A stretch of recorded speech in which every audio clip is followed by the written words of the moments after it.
At 5:47 p.m., beneath the cold drizzle in Cleveland's public square, Scarlett Gomez froze when a worn leather wallet slid across the wet pavement and stopped against her shoe. Her phone vibrated again, final notice. Electric service will be disconnected tomorrow.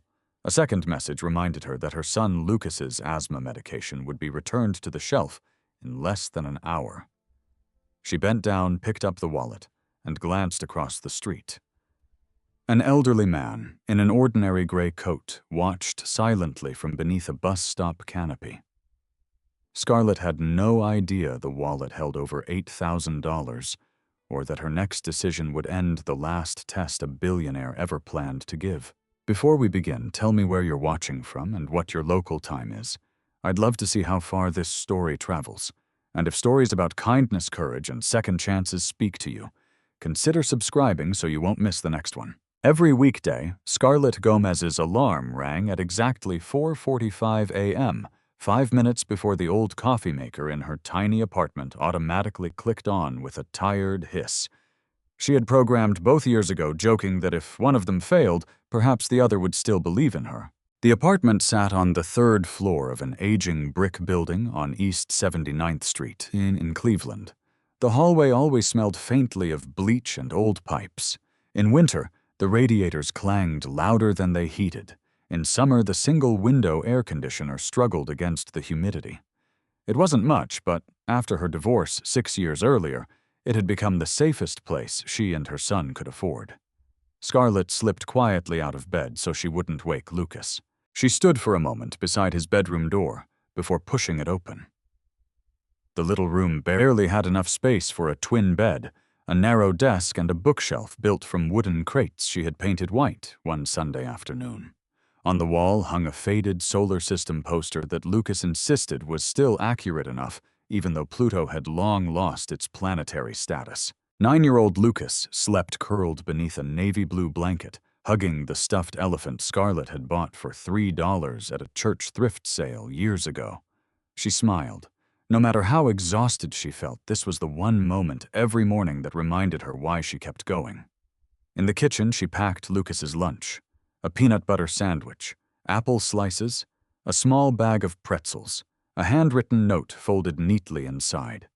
She wrote one every day. Today's simply read, "You are stronger than yesterday. Love, Mom."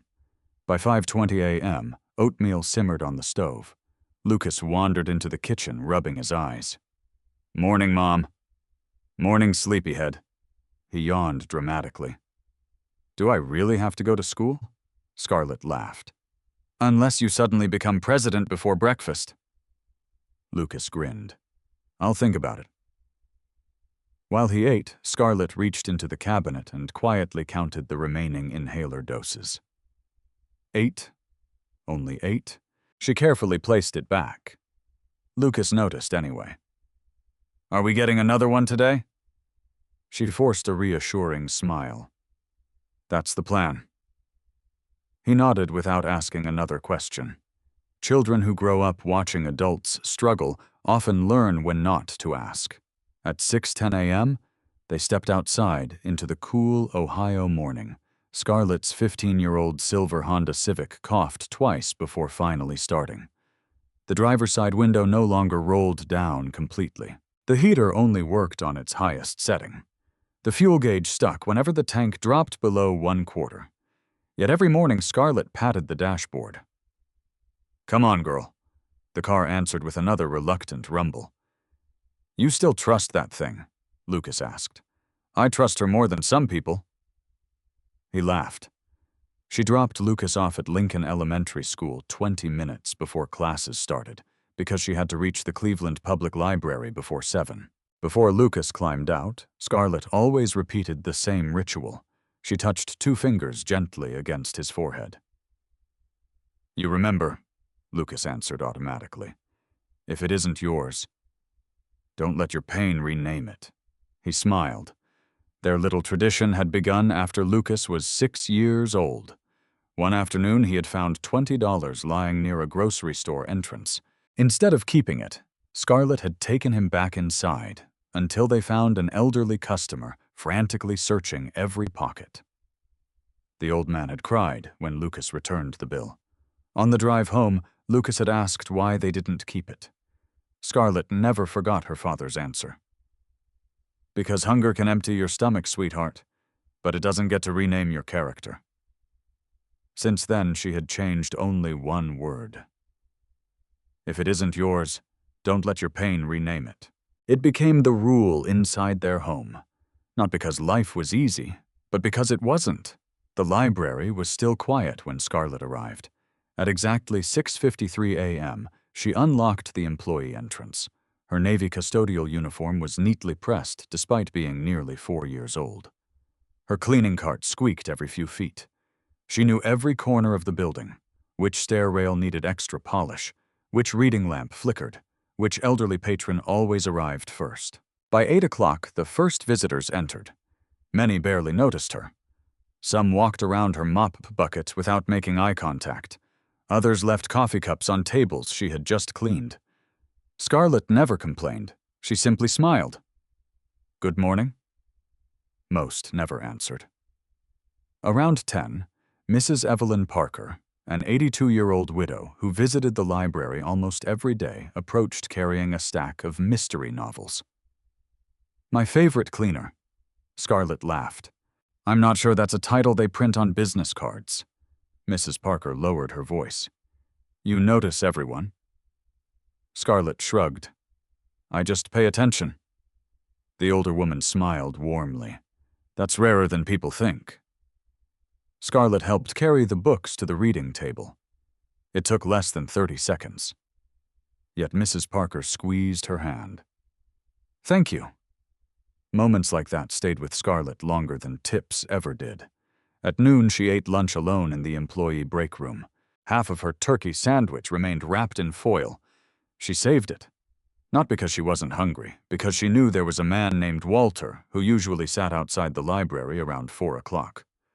Walter never asked anyone for money. He simply read old newspapers people left behind. Whenever Scarlett had extra food, she quietly left it beside him. She never waited for him to say thank you. She simply nodded and walked away. Kindness felt lighter when no one applauded it.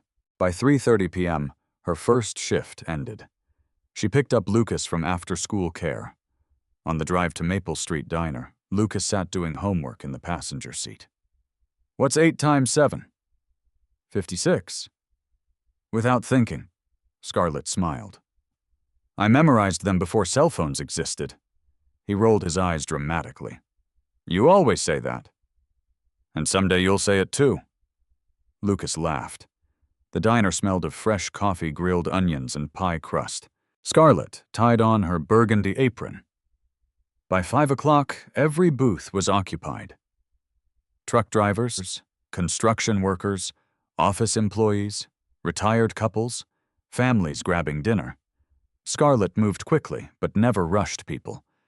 She remembered regular customers' names, who preferred extra pickles, who wanted decaf after 6, who secretly ordered pie before their spouse arrived. She believed service wasn't about carrying plates. It was about making people feel noticed.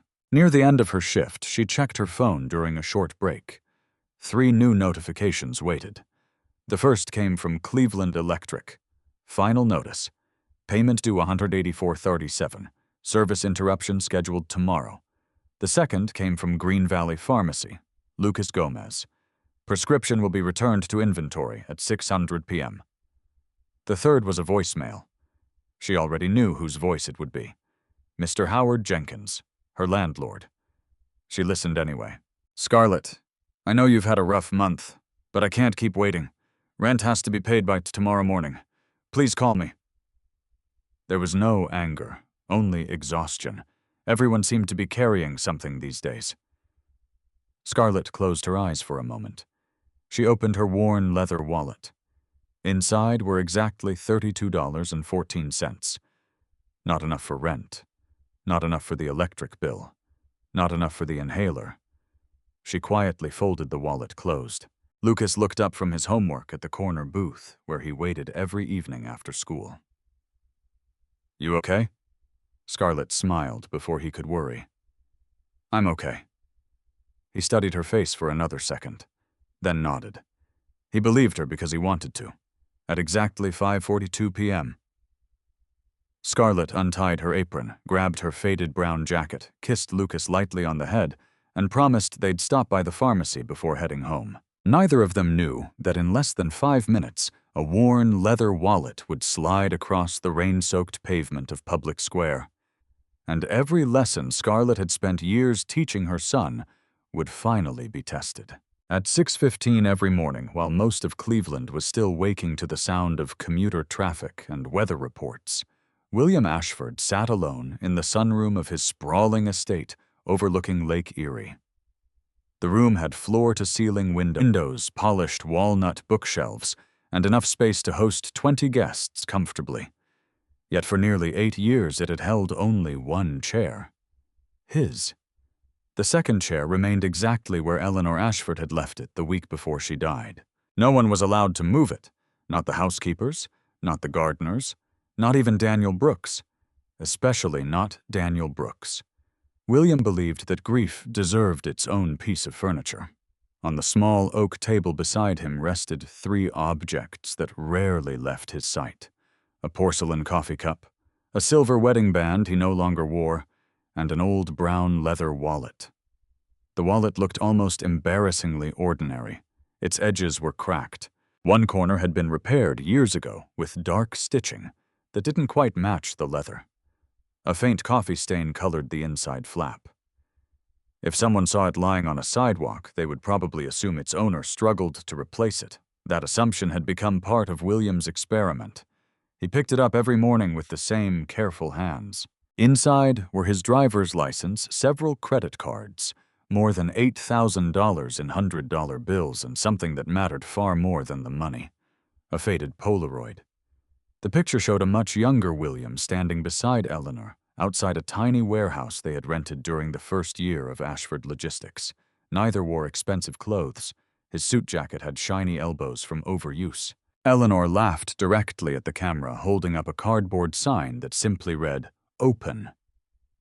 That warehouse had become the first office of a company that would eventually employ more than 12,000 people across the country.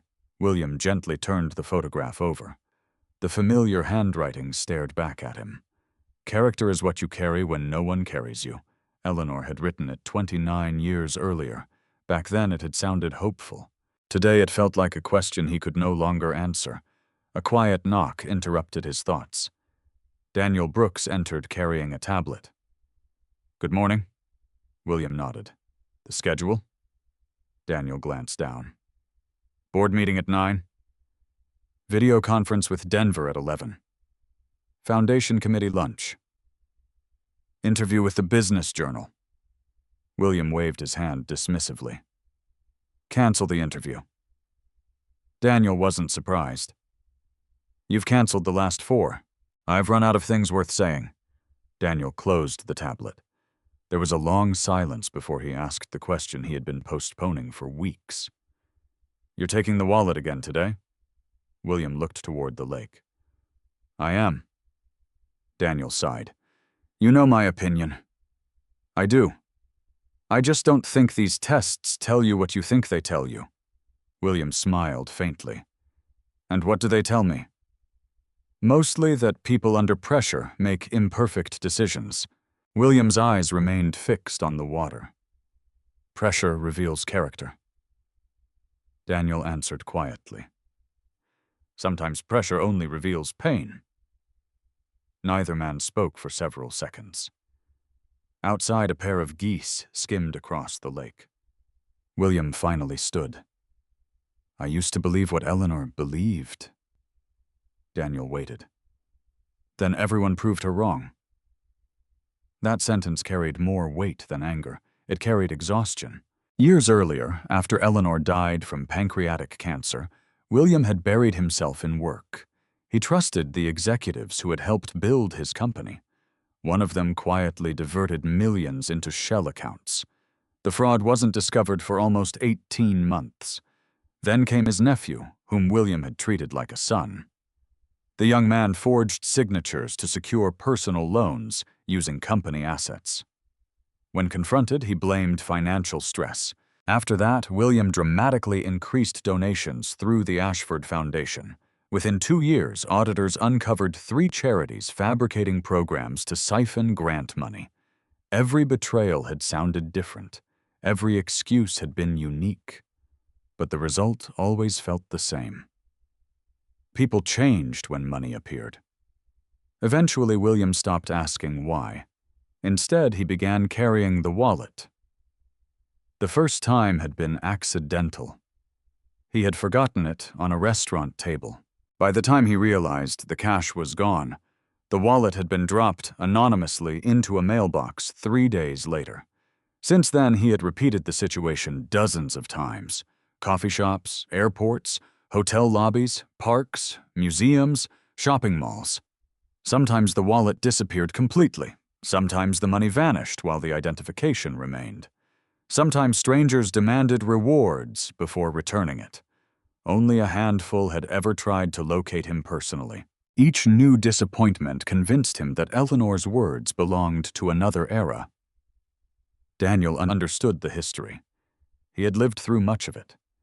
He had joined Ashford Logistics 22 years earlier as a junior accountant. William promoted him not because he was brilliant, though he was, but because Daniel once admitted a mistake that could have cost him his career.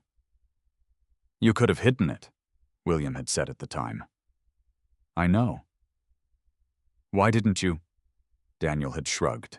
"I didn't want tomorrow's version of me to hate today's version."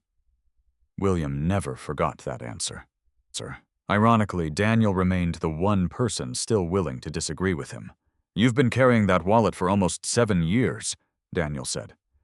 William slipped it into his coat pocket. "And have you ever considered that the problem isn't the people?" William raised an eyebrow. Daniel continued carefully. "You're testing strangers. They don't know they're part of something. They don't know your history. They don't know the money means nothing to you and everything to them." William walked toward the front door. "I know exactly what it means to them." Daniel followed. "No. You know what it means to you." The limousine waited outside. William ignored it. Instead, he pointed toward an ordinary gray sedan parked farther down the driveway. "We're taking that." Daniel almost smiled. "The disguise." "I prefer the word observation." 40 minutes later, they reached downtown Cleveland.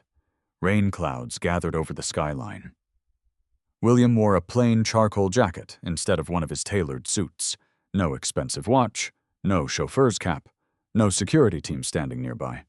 He looked like any retired businessman enjoying a walk through the city. Daniel remained several yards away, pretending to check emails. At 11:08 a.m., William sat on a bench near Public Square. A woman in expensive athletic clothing passed. He deliberately stood. The wallet slipped from his coat onto the sidewalk. She noticed immediately. Her eyes darted left, right. She picked it up. William slowed his pace without turning around. The woman opened it. Even from a distance, Daniel saw her posture stiffen. Money, lots of it. She looked around again, then quietly removed several thick bundles of cash before dropping the wallet behind a trash can. She walked away without looking back. William didn't react. He simply retrieved the nearly empty wallet, folded it closed, and continued walking. At 2:37 p.m., he tried again. This time outside a downtown office building. A middle-aged woman hurried toward the crosswalk. She noticed the wallet, picked it up, read the identification, then immediately handed it to a nearby security guard. "I don't have time." She disappeared into traffic before anyone could ask another question. Daniel looked at William. "That's not exactly dishonest." "No, but she didn't want responsibility." Daniel didn't answer. William checked his watch. 5:30 p.m. One test remained.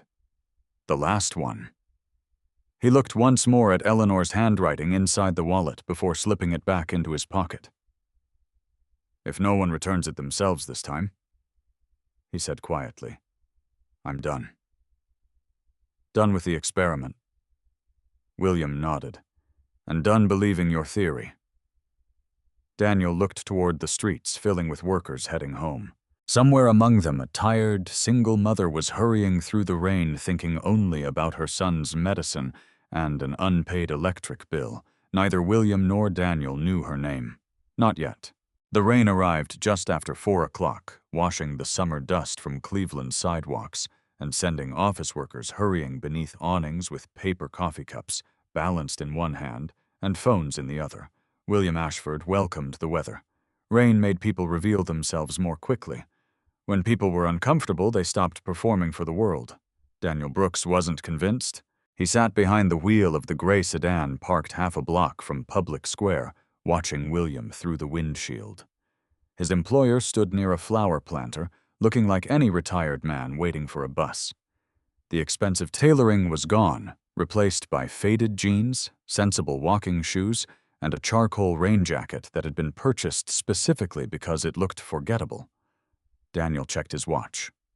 4:18 p.m. You don't have to keep doing this, he murmured, though William couldn't hear him through the closed window. A few moments later, William began walking toward Euclid Avenue. The worn leather wallet slipped from his coat pocket exactly as planned. It landed on the wet sidewalk with a soft splash. 30 seconds passed. Then a woman in her early 30s approached. She wore expensive running shoes, wireless earbuds, and carried shopping bags from stores that most people only entered during holiday sales. She noticed the wallet immediately. She stopped, looked behind her, looked ahead. No one called out. No one appeared to be searching for anything. She bent down. William continued walking at the same steady pace, never looking back. Inside the parked sedan, Daniel watched through binoculars small enough to fit in one hand.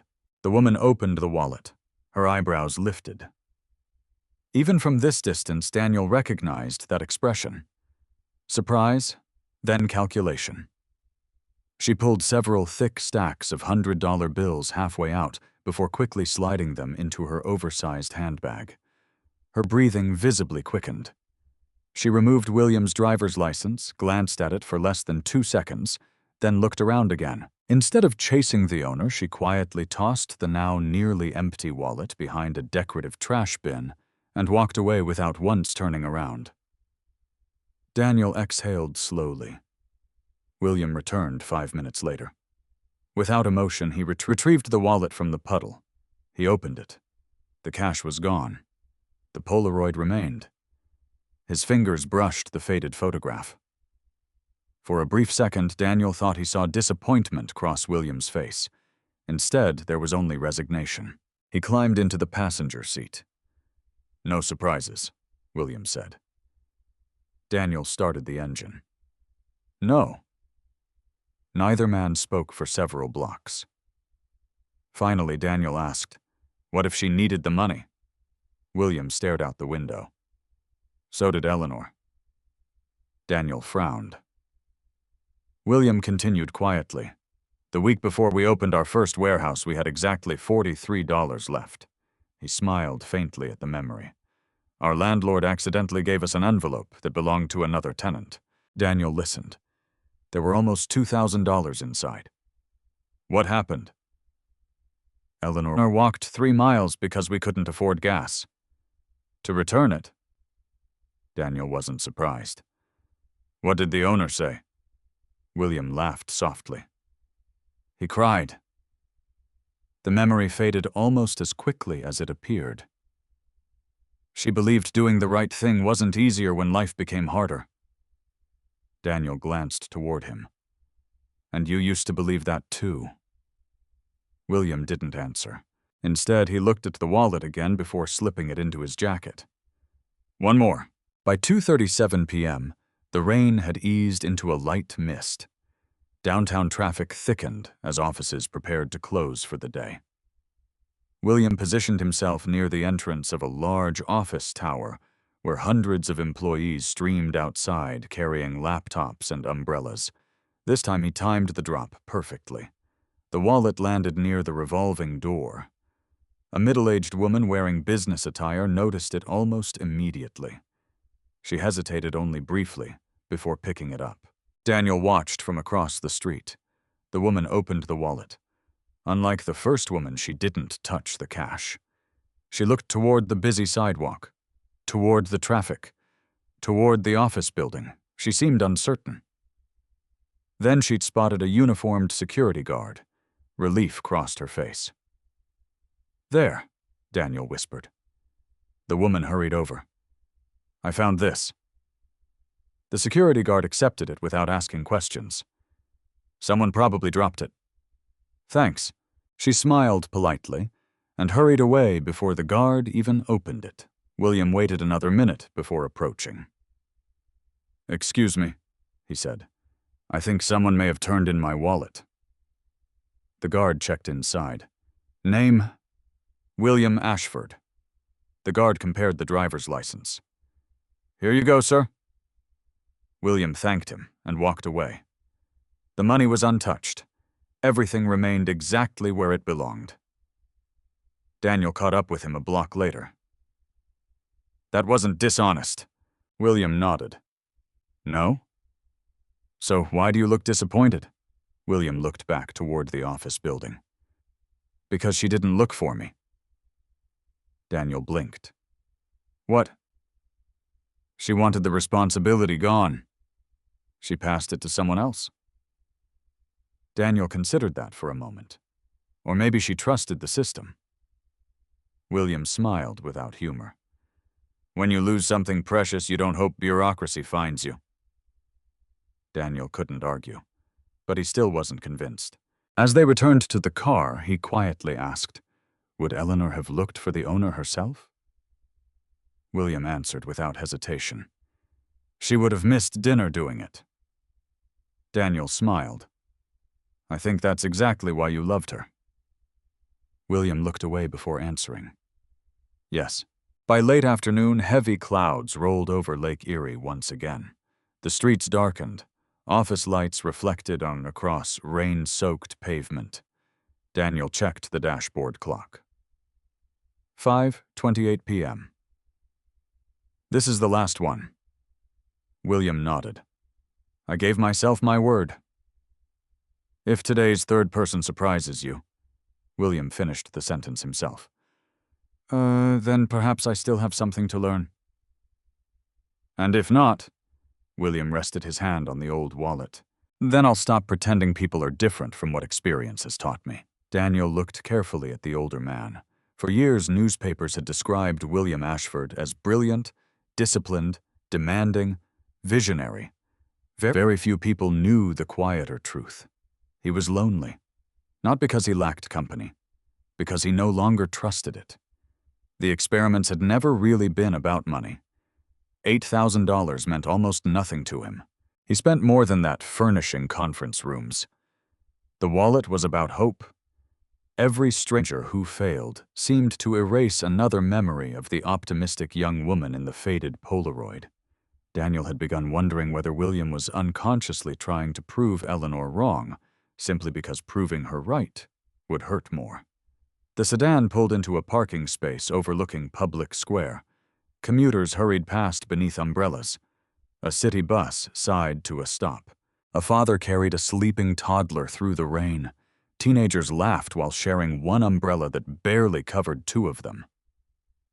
Life continued with all its ordinary urgency. William stepped out. "This is enough distance." Daniel remained near the car. "If something goes wrong..." "It won't." William smiled. "I've become very good at dropping wallets." Daniel laughed, despite himself. "You realize that's an unusual life skill." "It wasn't in my business plan." William crossed toward the plaza. At exactly 5:46 p.m., he walked past a row of flower planters where puddles reflected the glow of nearby traffic lights. Halfway across the sidewalk, he loosened his grip. The old leather wallet slipped silently from his pocket. It slid across the rain-slick pavement, spun once, then came to rest against the worn toe of a woman's shoe. She froze. In one hand, she held a faded brown jacket. In the other, a phone that had just vibrated with another overdue payment reminder. Several yards away, beneath the shelter of a bus stop, William lifted his eyes toward her for the first time. He did not yet know her name. He only saw a tired mother whose shoulders carried more weight than the rain. Daniel, watching from the parked sedan, quietly reached for his notebook. Something about this woman felt different before she had even bent down. Then, Scarlett Gomez slowly picked up the wallet. The wallet felt heavier than Scarlett expected. Not because of its weight, because of what it represented. She stood perfectly still in the middle of the rain as commuters flowed around her like water moving around a stone. Her phone buzzed again. Green Valley Pharmacy. Final reminder. Prescription available until 6:00 p.m. She closed her eyes for a second. "Mom." Lucas tugged gently at her sleeve. He had been walking beside her all along, holding the strap of his faded blue backpack with both hands. "What is it?" Scarlett looked down and forced herself to smile. "I think someone dropped their wallet." Lucas glanced toward the busy sidewalk. "Can we catch them?" "I don't know." She turned slowly in every direction. Dozens of umbrellas, people hurrying toward buses, cars splashing through puddles. No one appeared to be searching their pockets. No one looked worried. No one even looked back.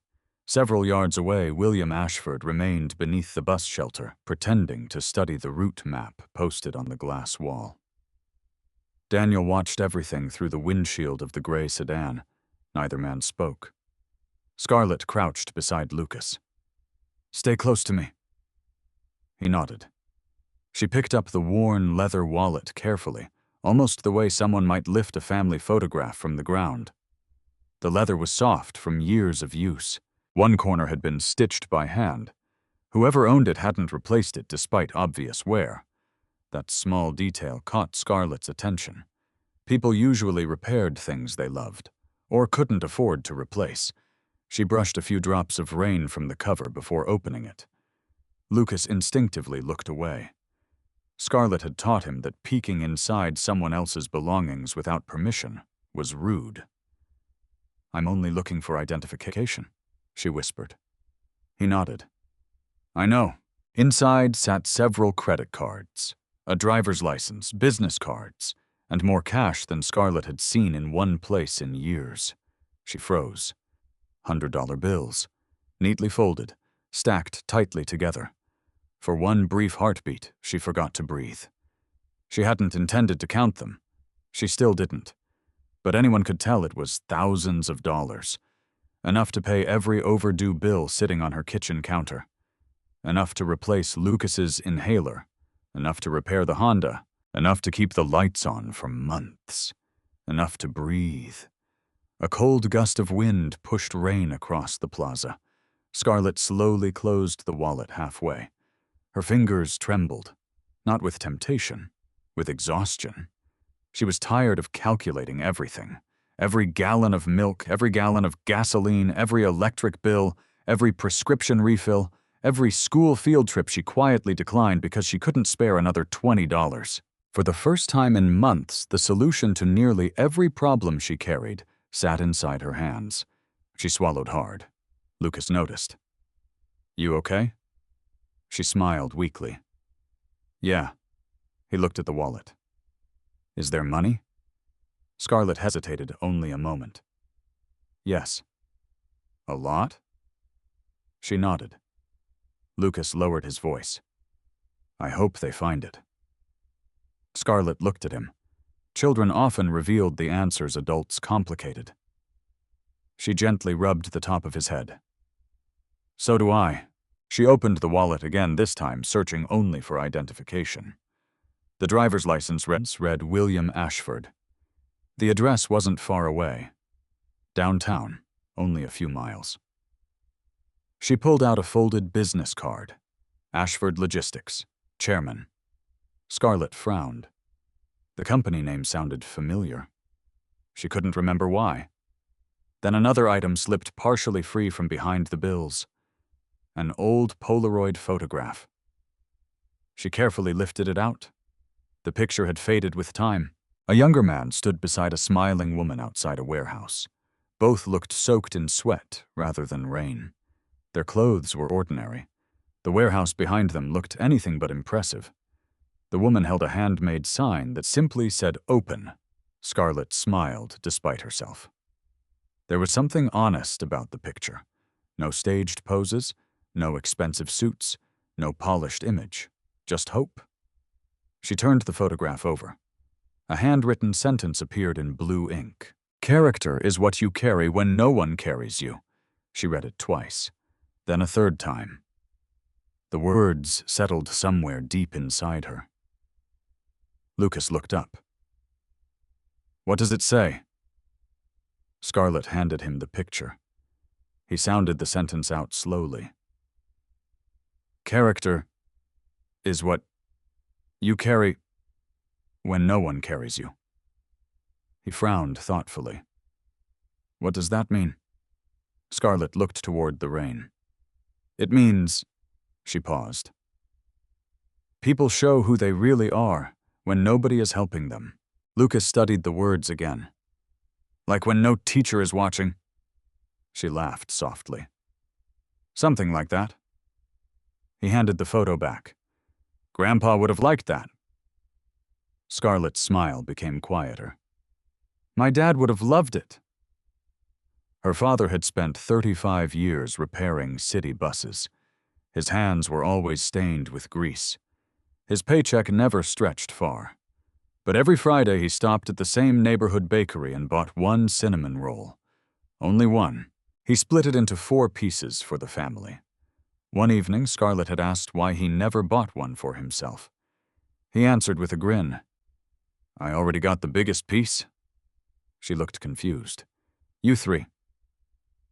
Years later, after he passed away, those small memories became worth more than anything he could have left behind. Scarlett slid the Polaroid carefully back into the wallet exactly where she had found it. She noticed the bills again. Her stomach tightened. $184.37. That was all she needed to stop tomorrow's power shutoff. Another $62 for Lucas's inhaler. She didn't need thousands. She needed $246.37. That exact number flashed through her mind before she could stop it. Immediately, another thought followed. If it isn't yours. She closed the wallet firmly. "Don't let your pain rename it," she whispered. Lucas looked up. "You said it. I needed to hear it." Rain continued falling. The pharmacy clock was still moving. Scarlett checked the time.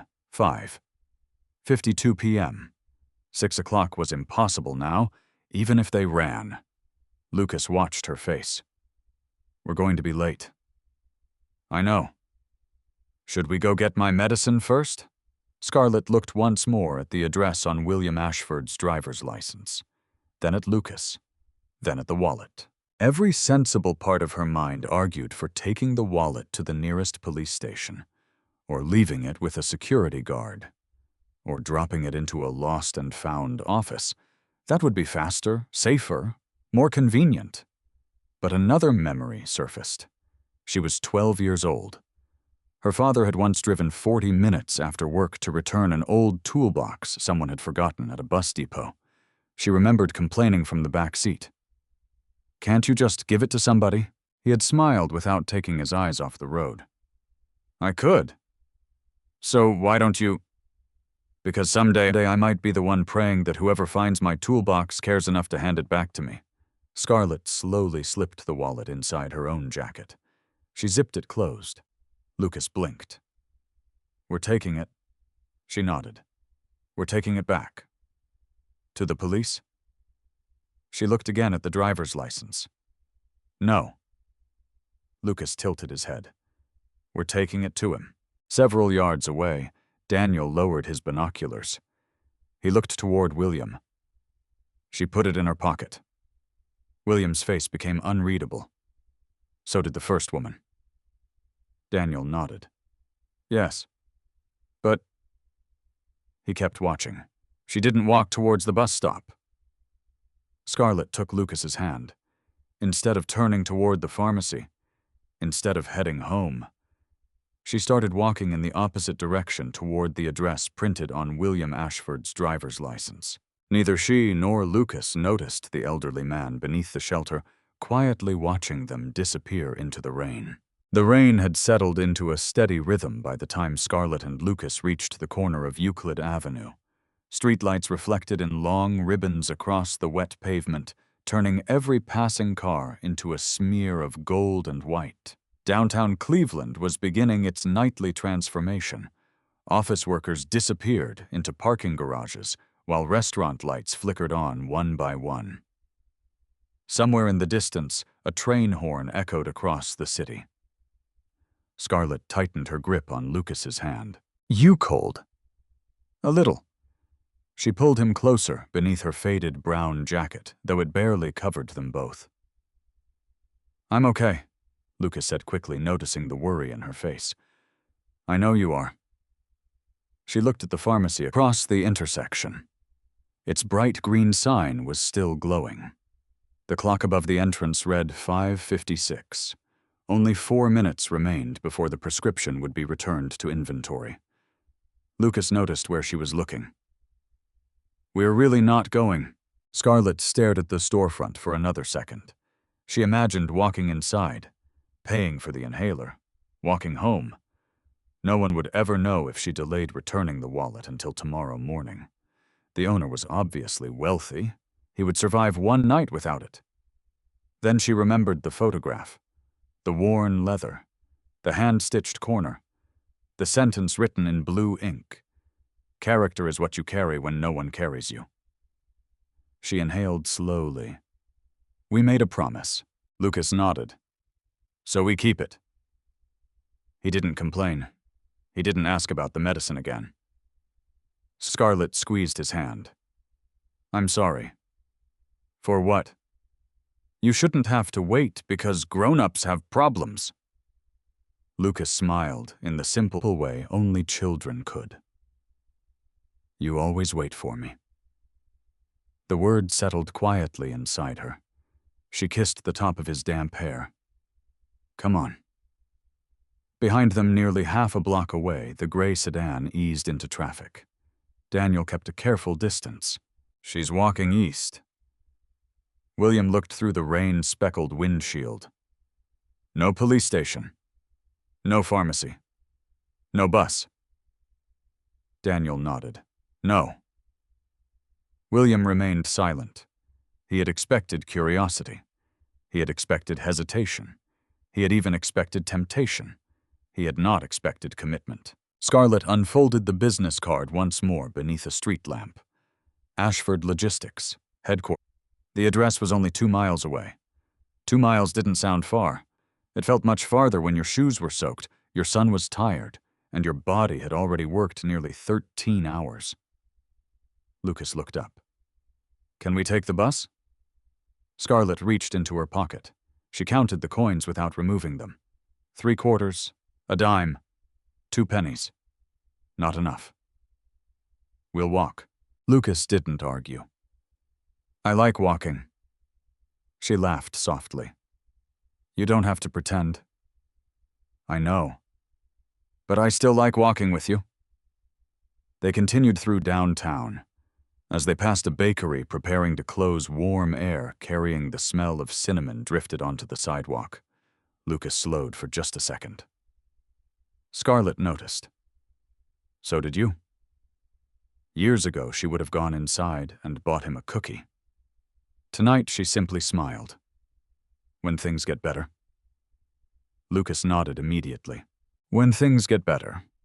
Neither of them said if, only when. Inside the sedan, Daniel lowered the passenger window slightly. "They're on foot." William watched Scarlett help Lucas around a deep puddle. "She could have gone home?" "Yes." "She could have left it with a security desk?" "Yes." "She could have called tomorrow." William didn't answer. Daniel glanced toward him. "What are you thinking?" William looked out the window. "I've forgotten what determination looks like." Daniel smiled faintly. No, you've just stopped expecting it. 5 blocks later, rain began falling harder. Lucas coughed. Scarlett immediately stopped. Easy. She knelt in front of him. Take slow breaths. I'm okay. Another cough escaped. She reached automatically into her purse. Empty. The rescue inhaler they were trying to replace had run out that morning. A familiar knot formed in her stomach. She waited. Lucas breathed carefully, exactly as his doctor had taught him. After half a minute, the coughing stopped. He smiled weakly. See? Scarlett tried to smile back. You scared me. I scared myself. She hugged him tightly before standing again. The wallet inside her jacket suddenly seemed even heavier, not because she wanted the money, because she knew exactly what that money could buy. Medicine. Tonight. Right now. Her hand instinctively touched the zipper protecting the wallet. Just for a moment. Then she withdrew it. She whispered almost silently, "If it isn't yours." Lucas finished the sentence.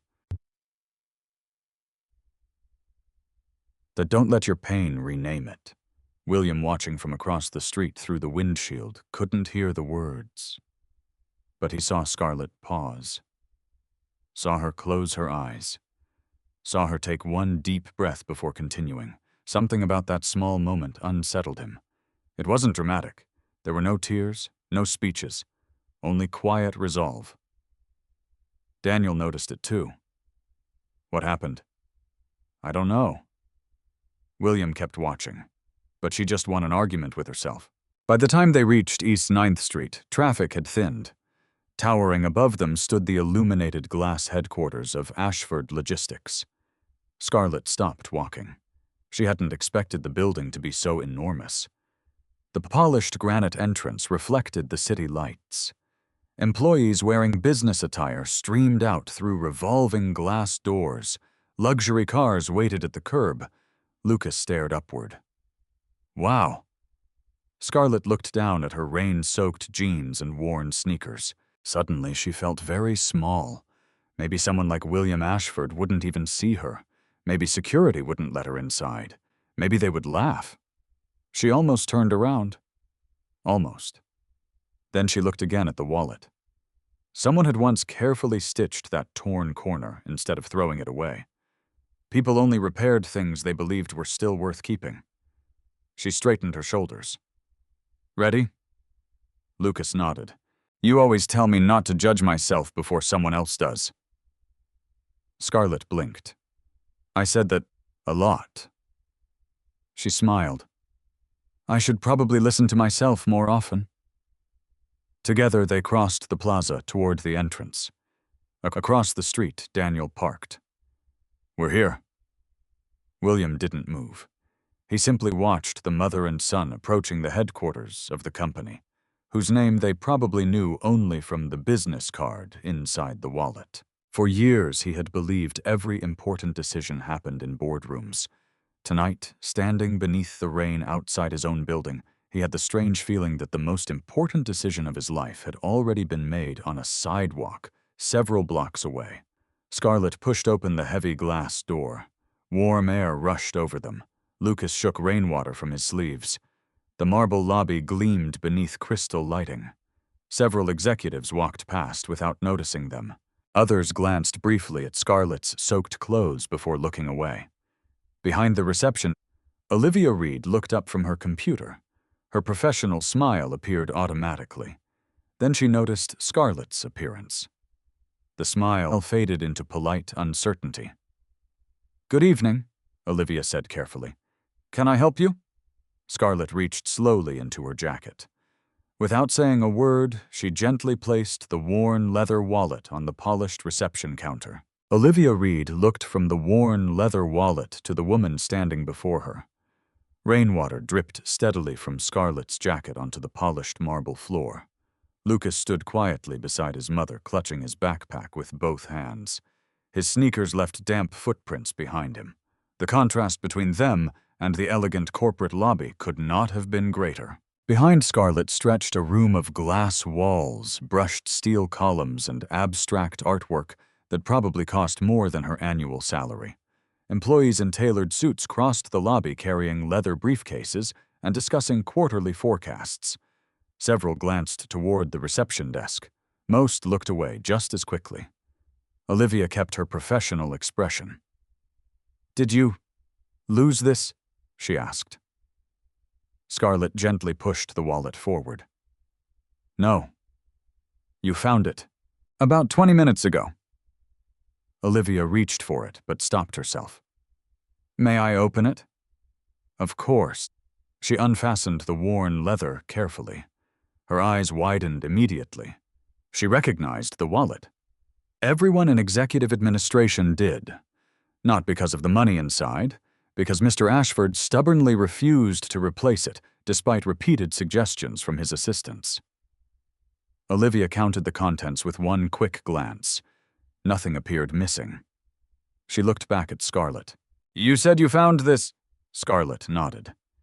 "It has Mr. Ashford's identification." Olivia looked surprised. "You know who he is?" "I know what his driver's license says." "You didn't recognize the company." Scarlett smiled apologetically. "I've heard the name." "That's about all?" Olivia couldn't tell whether that answer was genuine. Most people entering the building knew exactly whose headquarters they were visiting. Scarlett simply looked tired. Not impressed, not intimidated, just tired. "I'll notify executive security." Scarlett hesitated. "Could you let him know I wanted to return it personally?" Olivia blinked. "You don't have to wait." "I don't mind." "It could take a while." "That's okay." Olivia glanced at the soaked mother and child. "There are comfortable chairs over there." Scarlett thanked her quietly. She and Lucas walked toward a seating area overlooking the city through enormous windows. Lucas whispered, "This place is huge." Scarlett smiled. "I know. Do you think he works here every day?" "If he does, he probably walks farther inside this building than I walk around the diner." Lucas laughed softly. Nearby, two executives carrying coffee paused long enough to notice them. One lowered his voice. "Interview?" The other shrugged. "Maybe charity." They continued walking. Scarlett heard every word. She pretended she hadn't. Across the street, Daniel watched through the lobby windows. "They're waiting." William remained inside the sedan. "For how long?" "As long as it takes, apparently." Daniel smiled. She didn't just leave it. William looked toward their entrance. "No? You can stop the test now." William kept watching. "Not yet." Daniel frowned. "What else do you need to know?" William answered quietly. "I need to meet her." Back inside the building, Olivia finally picked up the internal phone. "This is reception." "I need to speak with Mr. Brooks." A pause. "It's important." Another pause. "Yes, it concerns Mr. Ashford's wallet."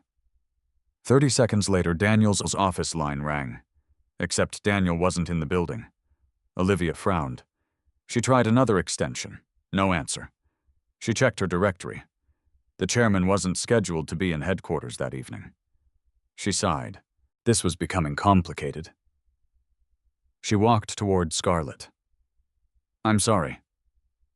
Our executive offices are already closing." Scarlett immediately stood. "I understand. I can secure the wallet until tomorrow." Scarlett looked toward the entrance, then back at Olivia. "Is there any chance Mr. Ashford is still nearby?" Olivia hesitated. "I'm honestly not sure." Scarlett nodded politely. "I'll wait another little while." "You really don't have to." "I know. But if it were mine," she looked at the wallet. "I'd rather someone handed it back than wonder all night where it was." Olivia studied her face. There was no expectation, no request, no mention of a reward. Only simple concern for someone she had never met. Something about that unsettled Olivia in the best possible way. 20 minutes passed. Lucas quietly finished his math homework on the coffee table. Scarlett occasionally checked the time. 6:24. The pharmacy had already closed. She didn't mention it. Her phone vibrated. Unknown number. She answered. Hello? Ms. Gomez. It was Howard Jenkins, her landlord.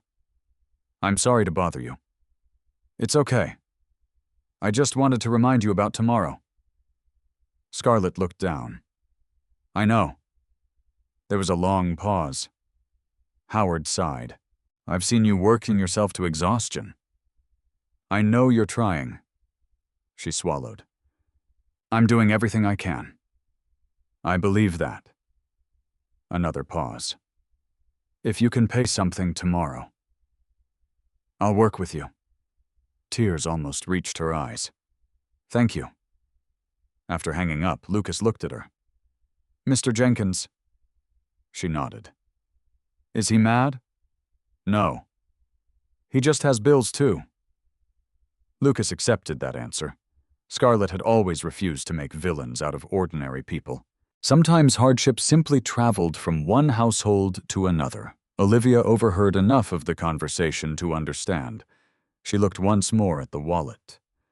The thick stack of $100 bills remained untouched. The realization sent a chill through her. This woman had probably been carrying enough cash to solve her own problems for the last half hour. Yet she had chosen to sit quietly and wait. Outside, William finally opened the car door. Daniel looked at him. You've made your decision. William nodded. I have. They entered the building together. Neither man rushed. Neither wanted to reveal anything prematurely. The revolving doors turned. Olivia looked up first. Her eyes widened. Mr. Ashford! Every employee still in the lobby immediately straightened. William acknowledged them with a brief nod before his gaze settled on the seating area. Scarlett stood instinctively, not because she recognized him, because an older gentleman had entered. Lucas stood too. Scarlett had taught him that respect was free. William noticed. Daniel noticed too. William approached slowly. Scarlett reached into her jacket. I believe this belongs to you. She held out the worn leather wallet with both hands. William accepted it carefully. For several seconds, he said nothing. He opened it.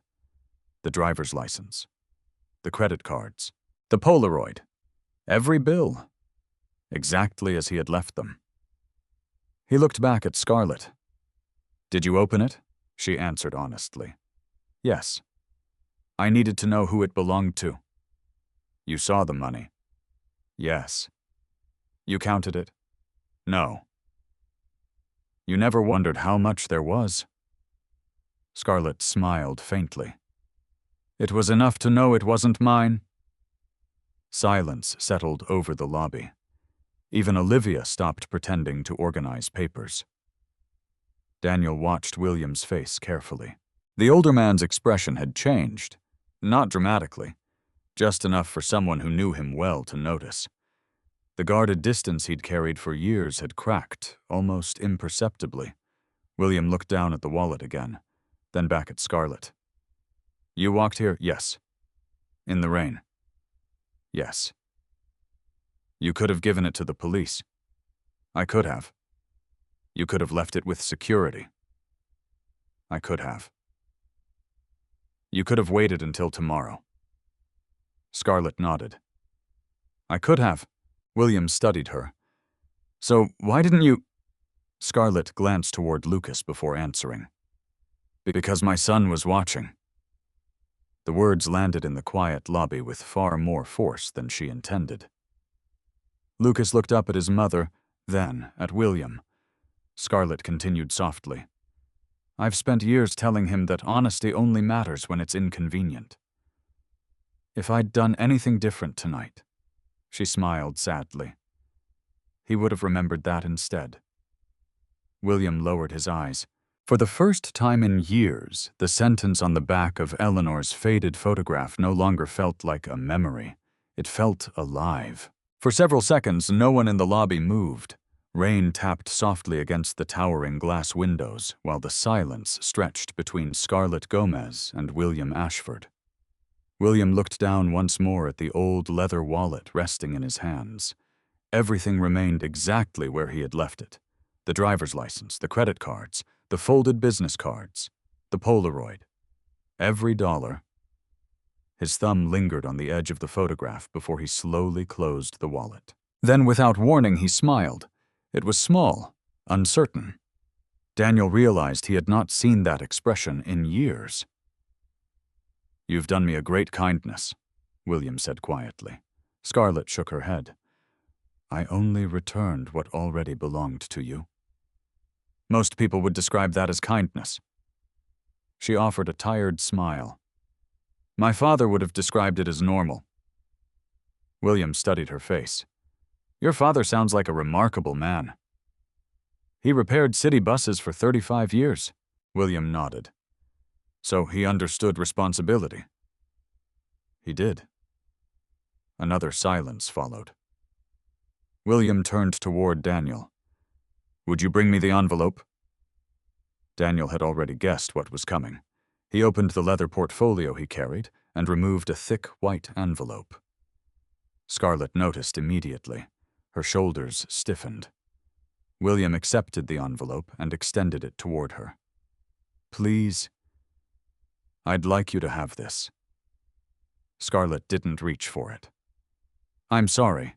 A small thank you." She looked from the envelope to William. "You don't have to." "I want to." "I appreciate that. But I can't." William blinked. "You haven't even asked what's inside."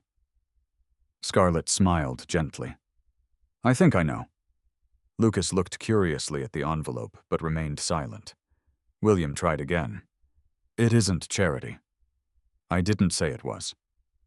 "Then why refuse it?" Scarlett looked down at her son before answering. "Because he's watching." William frowned slightly. "I don't understand." Scarlett crouched so she was eye level with Lucas. "If someone helps us because we're in trouble." She looked back at William. That's a blessing. But if he learns that honesty always comes with a price tag." She slowly stood again. "I'll spend years teaching him the wrong lesson." William remained perfectly still. Scarlett continued softly. "I've told him his whole life that we return things because they're not ours, not because someone might pay us. If I accept money tonight," she smiled sadly. "How do I explain that tomorrow?" Lucas quietly slipped his hand into hers. William noticed the small gesture. Daniel noticed something else. William's grip on the envelope had loosened. The billionaire looked almost lost, as though no one had ever refused him this politely before. "May I ask you something?" William said. "Of course." "What if the reward helped your family?" Scarlett laughed quietly. "It would. You don't even know what's inside." "I don't need to." "What if it changed your life?" She hesitated for only a second. "Maybe." "Then why?" Scarlett took a slow breath. "Because changing my life isn't worth confusing my son's heart." The words landed harder than any speech. William lowered the envelope. Daniel felt an unexpected tightness in his own throat. Olivia Reed, still standing behind the reception desk, discreetly looked away to hide the emotion on her face. William had spent years watching people chase money. Tonight he was watching someone willingly walk away from it, not out of pride, not out of stubbornness, but because of a child standing beside her. William looked at Lucas. "What do you think?" Lucas blinked. "About what?" "If your mother accepted this envelope." The boy thought seriously before answering. "I'd still love her." Scarlett smiled. "I know you would."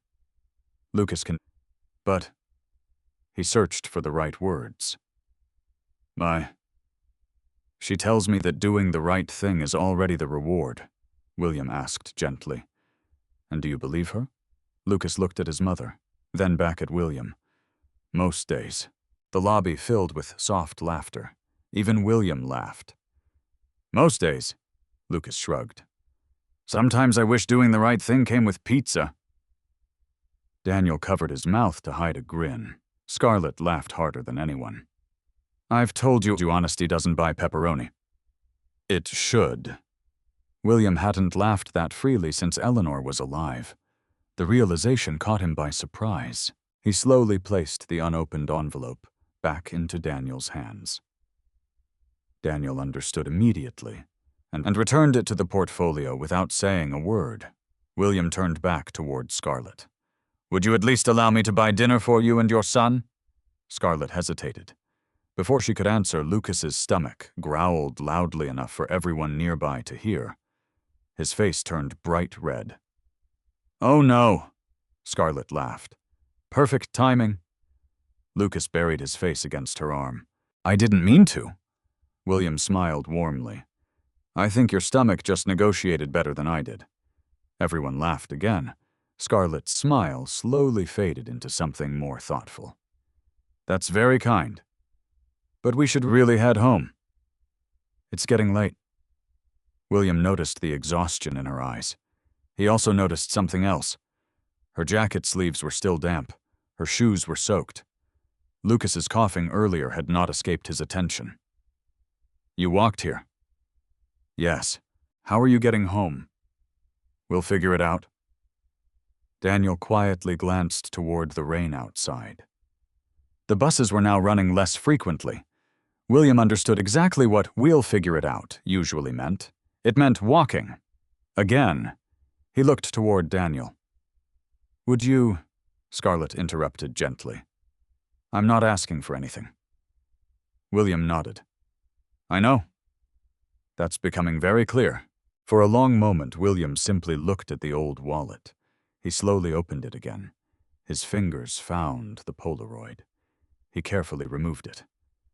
Would you mind? He handed the photograph to Scarlett. She accepted it with curiosity. This woman, William's voice softened, was my wife. Eleanor. Scarlett smiled at the faded image. She has kind eyes. She did. She has kind eyes. She did. She wrote this, he nodded, almost 30 years ago. Scarlett reread the sentence on the back. Character is what you carry when no one carries you. It stayed with me. William looked down. It used to. Scarlett glanced at him. What do you mean? William smiled sadly. I've spent years wondering whether she was wrong. Scarlett looked surprised. About people? About character? She studied the photograph again before carefully handing it back. I don't think she was. William asked quietly. What makes you so sure? Scarlett looked toward Lucas. Because children don't become honest by listening. They become honest by watching. My son watched me tonight. Someday he'll watch someone else. And maybe, she smiled. That's how character keeps traveling. William looked at the photograph for a long time before slipping it carefully back into the wallet. His eyes glistened slightly. Daniel had seen William negotiate billion-dollar acquisitions without showing emotion. Yet one tired single mother had undone years of certainty in less than 20 minutes. William finally looked back at Scarlett. I don't believe this meeting happened by accident. Scarlett laughed softly. I think it started with someone dropping a wallet. William smiled. Perhaps. But I have a feeling it doesn't end there. Scarlett didn't understand what he meant. Neither did Lucas. Daniel, however, recognized that tone immediately. William Ashford had just become interested, not in repaying a favor, in understanding a person. And when William truly wanted to understand someone, he never stopped after the first conversation. The rain had almost stopped by the time William Ashford spoke again. The city lights shimmered beyond the glass walls of the lobby, and the evening rush had faded into scattered footsteps outside. For the first time in years, William felt no desire to end a conversation quickly. He looked at Scarlett with genuine curiosity. "Would you sit with me for a few minutes?" Scarlett glanced at Lucas. The boy shrugged. "I don't mind." She nodded. "If we're not keeping you from something important." William smiled. "I don't believe anything more important is waiting upstairs." Daniel hid another smile. Half the executive team had spent years trying to get 15 uninterrupted minutes with William Ashford. Tonight, the billionaire was asking for more time from a woman he had met less than an hour ago. William gestured toward a small seating area overlooking the city. They sat. Scarlett remained near the edge of the chair, as though she still wasn't certain she belonged there. Lucas quietly admired the enormous model cargo ship displayed in a glass case nearby. William noticed. "You like ships?" Lucas nodded. "They carry things all over the world."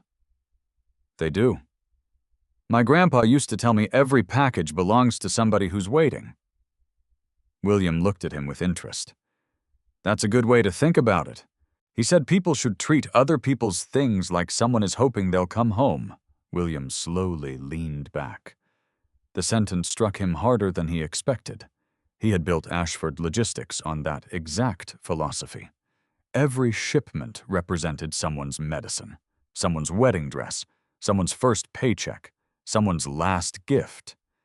Yet hearing those words from a 9-year-old somehow reminded him why the company had existed in the first place. "Your grandfather was a wise man." Lucas smiled proudly. "He fixed buses." William laughed softly. "Sometimes wisdom wears work boots."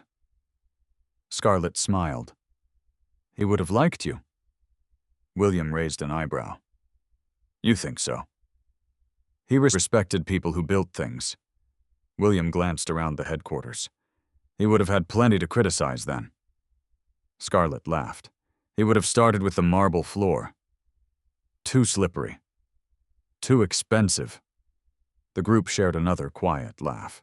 Daniel stood nearby without interrupting. He had worked beside William for 15 years. He couldn't remember the last time his employer laughed this often in a single evening. William turned toward Scarlett. "May I ask what you do?" "I clean the Cleveland Public Library in the mornings." He nodded. "And I wait tables at the Maple Street Diner at night. Every day. 6 days. And Sundays. I usually catch up on laundry." William frowned, almost imperceptibly. "That sounds exhausting." "It pays most of the bills." "Most," Scarlett smiled. "Some months." William looked toward Lucas. "And when does she rest?" Lucas answered before Scarlett could. "When I go to school." Scarlett sighed. "I've been caught." William noticed the dark circles beneath her eyes. He noticed the tiny tear in the cuff of her jacket. He noticed how carefully she tried to hide the worn soles of her shoes beneath the chair. She had walked into one of the wealthiest buildings in Ohio, carrying more dignity than many executives who entered it every morning. Daniel finally stepped forward. "Mr. Ashford." William looked up. "What is it?" Daniel handed him a small tablet. "I had Emily Carter pull something up." William frowned. Emily, the company's training director, had apparently been working remotely. On the screen appeared security footage from earlier that afternoon. Scarlett looked confused. "What is that?" William hesitated. Then he looked directly at her.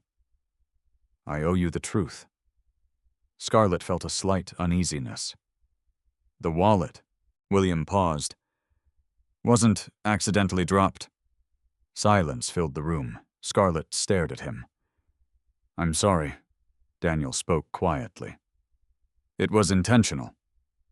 Lucas looked from one adult to another. "I don't understand." William folded his hands. "For years," he chose his words carefully, "I've occasionally left this wallet where strangers might find it." Scarlett's expression slowly changed. "You tested people?" William nodded. "Yes." She looked down at the floor. Not angry, simply processing. You watched us. I did. You knew we walked here. Yes. You knew about the rain. Yes. Another long silence followed. William expected disappointment, perhaps even anger. Instead, Scarlett asked only one question. Why? William didn't answer immediately. He removed the old Polaroid from his wallet. My wife believed people were fundamentally good. He smiled sadly at the photograph. I spent the last several years trying to prove her wrong. Scarlett listened quietly. I met many dishonest people. He nodded. So did I. Many selfish ones.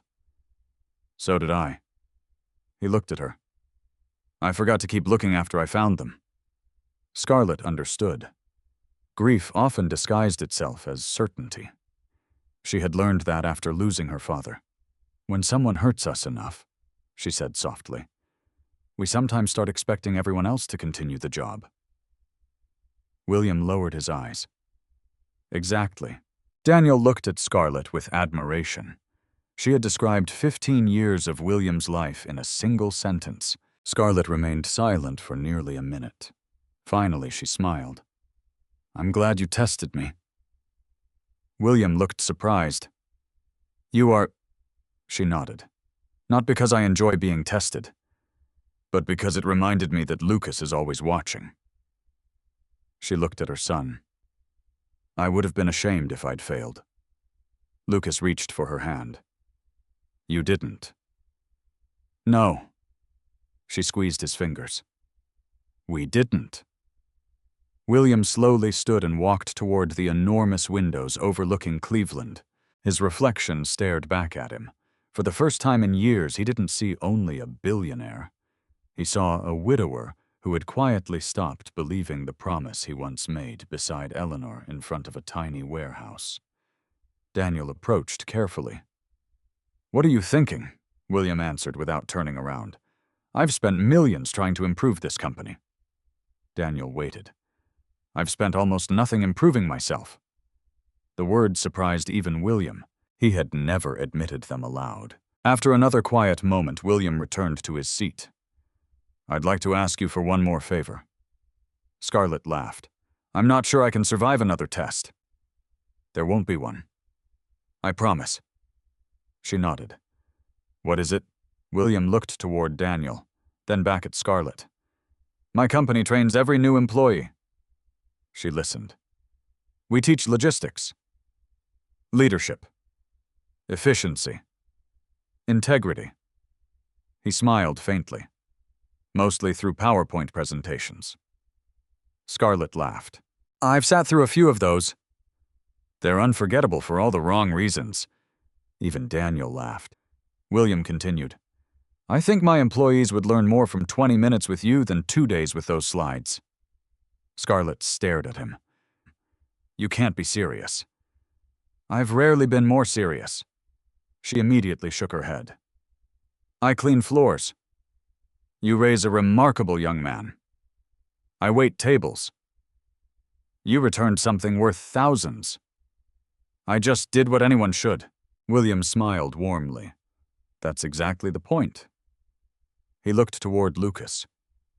Character sounds very different when it's spoken by someone who actually lives it. Scarlett didn't know how to answer. No one had ever suggested that her ordinary life might be worth listening to. She had always believed she was simply surviving. William saw the uncertainty in her eyes. You don't have to answer tonight. He reached into his jacket and removed a simple white business card. Unlike the ornate executive cards inside the wallet, this one had only his direct phone number, written by hand across the back. No reward. No obligation. Only an invitation. Scarlett accepted it carefully. She looked at the handwritten number, then back at William. I'll think about it. William smiled. That's all I'm asking. Neither of them realized that this quiet invitation would become the beginning of a partnership that would transform not only Scarlett's life, but also the future culture of Ashford Logistics itself. Scarlett slipped William's handwritten business card into the small, zippered pocket of her purse. She wasn't sure why. Part of her believed she would never use it. Another part couldn't bring herself to throw away something that had been offered with such sincerity. William noticed her hesitation, but didn't mention it. Instead, he stood and extended his hand. "It was an honor meeting you, Miss Gomez." Scarlett shook it. "The honor was returning your wallet." He smiled. "I think you accomplished something much bigger than that tonight." Before she could answer, Lucas yawned so widely that everyone laughed again. Scarlett glanced at the clock on the lobby wall. Nearly 7 o'clock. We should let you get back to work." William looked around the nearly empty headquarters. "I suspect work can wait." Scarlett smiled politely. "Ours can't." She turned toward Lucas. "Ready?" He nodded. They thanked Olivia for her kindness, waved politely to Daniel, and walked toward the revolving doors. Just before they stepped outside, William called after them. "Scarlett." She turned. "If you ever need anything—" She interrupted gently. "I know where to find you." Then she added with a warm smile, "And if I don't, I'll probably find another wallet." William laughed. "I sincerely hope not." The doors turned. Mother and son disappeared into the cool evening air. William remained standing exactly where they had left him. Outside, the rain had finally stopped. The sidewalk still glistened beneath the streetlights, but the clouds were beginning to break apart. Lucas slipped his hand into Scarlett's. "He's nice." Scarlett nodded. "He is." "Do you think he'll call?" "I don't know." "Will you call him?" She looked ahead. "I don't know that either." Lucas accepted the answer. He had learned long ago that adults sometimes needed time to understand their own hearts. As they reached the corner, Scarlett stopped suddenly. The pharmacy across the street was dark. The lights were off. The closed sign hung in the window. She stared at it for a long moment. Lucas quietly leaned against her arm. "I'm okay." She looked down. "I know. I still have the old inhaler.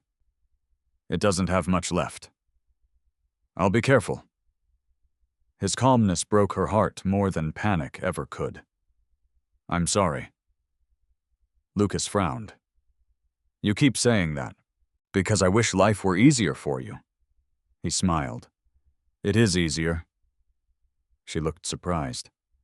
"Why?" "Because you're my mom." Scarlett felt tears gather in her eyes.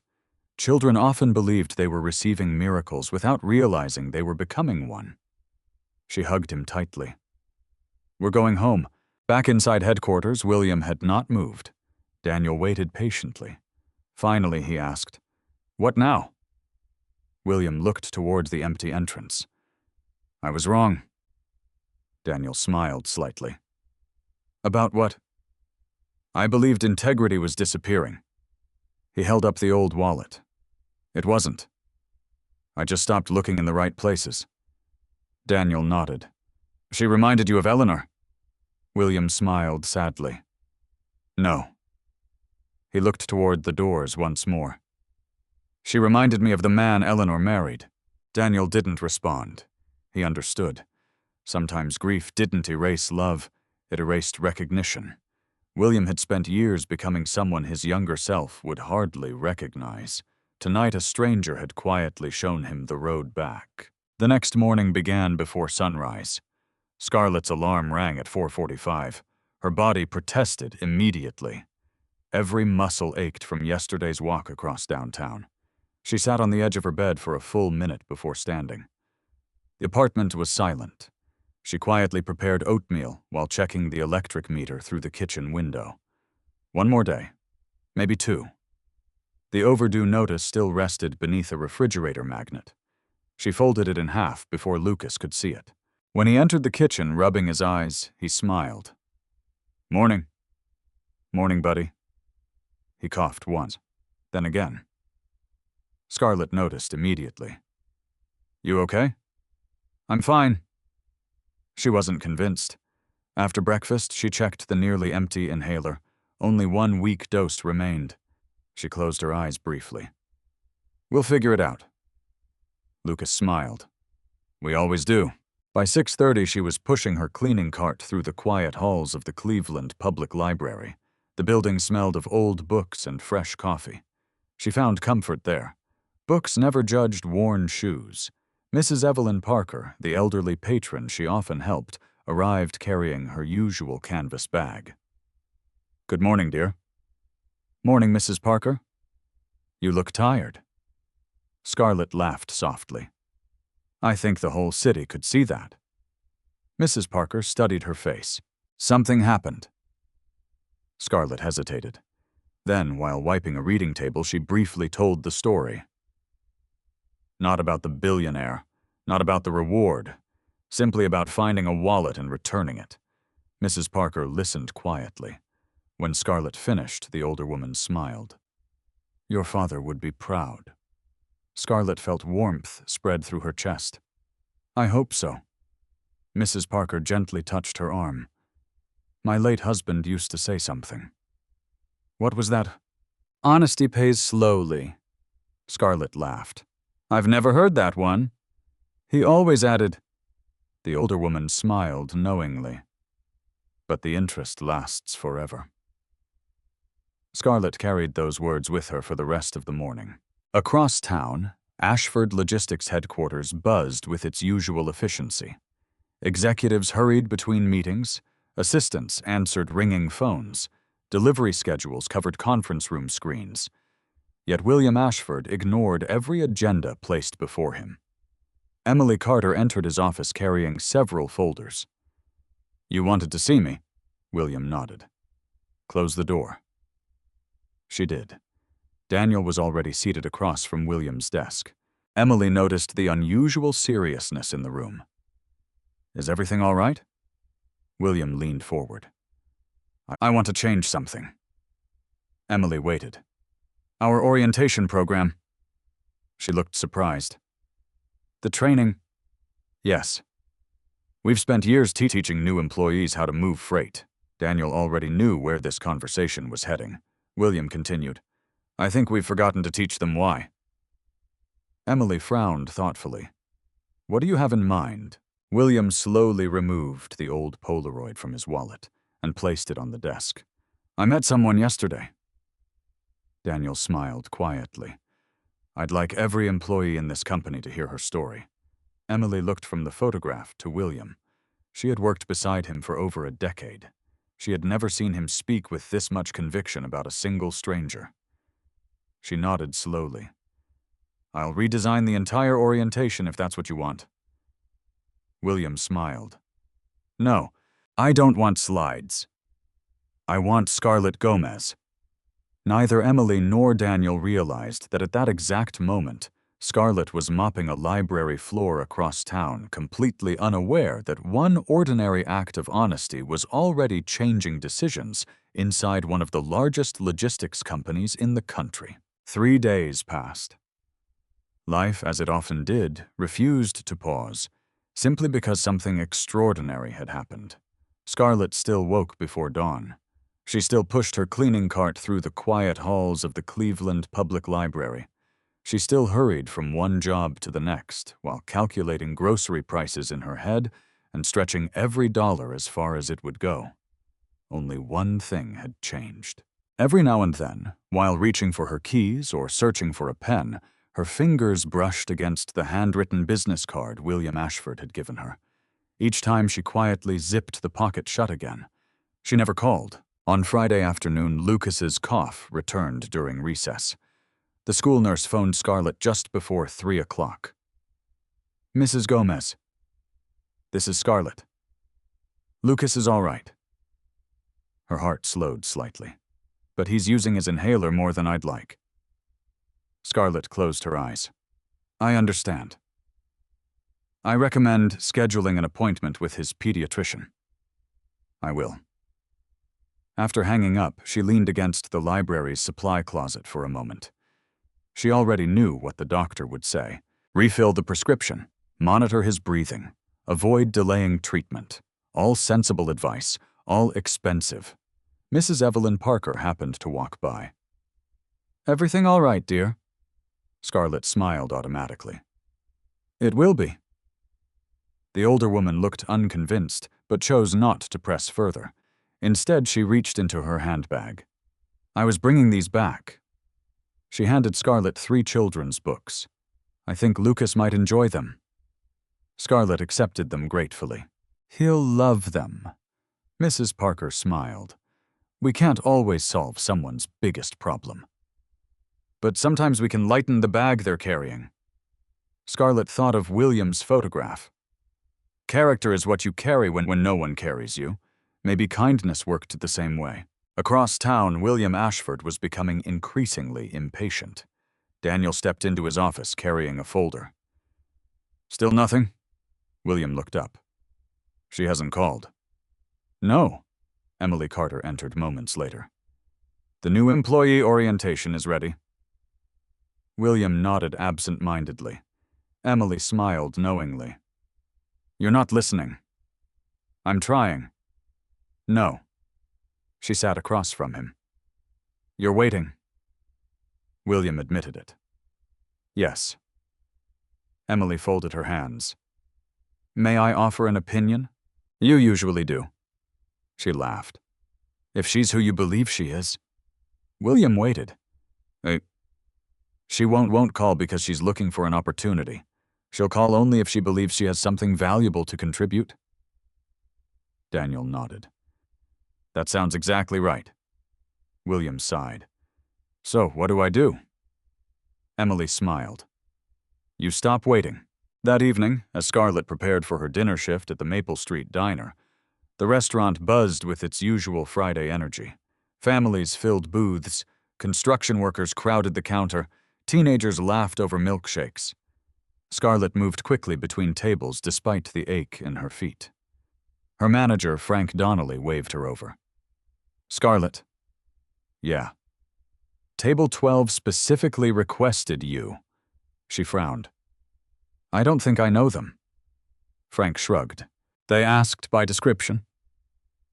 Curious Scarlett walked toward the booth, then stopped. William Ashford and Daniel Brooks sat waiting with 2 menus already open. Scarlett couldn't hide her surprise. "Mr. Ashford." William smiled warmly. "I hope we're not breaking any diner rules." She laughed. "I don't think so." "What are you doing here?" William looked around. "You said you worked here."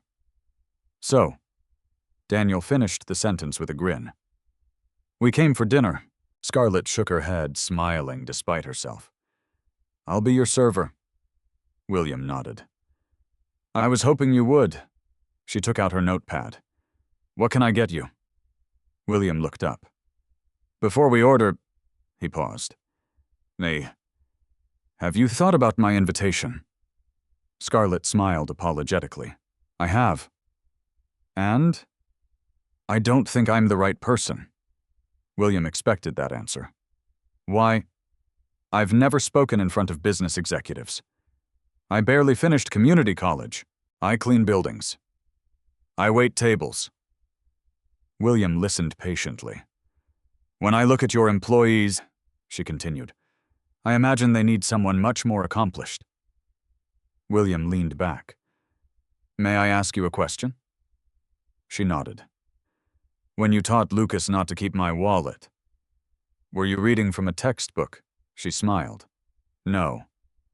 "Were you quoting a famous speaker?" "No." "You were simply living your values." "Yes." William smiled. "That's exactly the qualification I'm looking for." Scarlett looked down at her notepad. She still wasn't convinced. Frank called from across the room. "Scarlett, order up." She laughed. "Duty calls." "We'll continue later." William nodded. "We're not going anywhere." An hour passed. Scarlett served tables non-stop. She refilled coffee, delivered burgers, cleaned spills, comforted an impatient toddler with extra crayons, remembered that one elderly customer preferred his soup slightly cooler. William watched quietly. Not the efficiency, the consistency. She treated every customer exactly the same. The businessman in the expensive suit, the exhausted nurse still wearing hospital scrubs, the homeless veteran who counted coins before ordering a single bowl of chili. When the veteran came up 75 cents short, Scarlett quietly paid the difference without saying a word. She thought no one had noticed. William had. Daniel had. Even Frank had. The veteran looked embarrassed. "I'll pay you back Tuesday." Scarlett smiled. "I know you will." "You always do." The man nodded gratefully. After he sat down, William looked toward Daniel. "Did you see that?" Daniel smiled. "I've been watching her all evening." "She doesn't perform kindness." "No. It's simply how she works." William quietly remembered something Eleanor used to say. "The strongest roots grow where nobody applauds." He hadn't heard those words in decades, yet tonight they sounded as fresh as ever. Near closing time, Scarlett returned to their booth with the check. William accepted it, but didn't look at the total. Instead, he asked, "Can I make one final request?" Scarlett laughed. "You've already used that phrase once." "I know. This one really is the last." She folded her arms playfully. "I'm listening." "Come visit headquarters Monday morning." She hesitated. "I'm not promising anything." "I'm not asking for a promise." "Only one conversation with Emily Carter, our training director. No audience. No executives. No speech." Scarlett looked uncertain. "What would we talk about?" William smiled. "Whether you're wrong." She laughed. "About what? About believing you have nothing to teach." For a long moment, Scarlett said nothing. Then she glanced across the diner. Lucas was sitting in a corner booth finishing his homework while waiting for her shift to end. He looked up at exactly that moment and smiled. She remembered something she had told him countless times. "Don't decide you can't before you've even tried." She sighed. "You remembered my own advice better than I did." William smiled.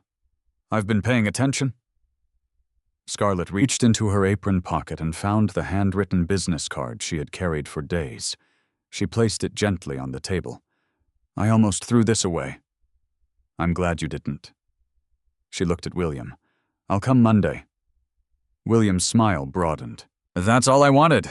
Neither of them realized that the meeting they had just agreed to would soon lead to an opportunity that Scarlett had never imagined possible, one that had nothing to do with rewards and everything to do with the example she had already become. Monday arrived faster than Scarlett expected. She spent the entire weekend questioning her decision. Every practical part of her mind insisted she should cancel. She had no business walking into the headquarters of a billion-dollar company again. What could she possibly say to corporate employees? She cleaned floors. She carried plates. She stretched grocery money. None of that sounded like leadership.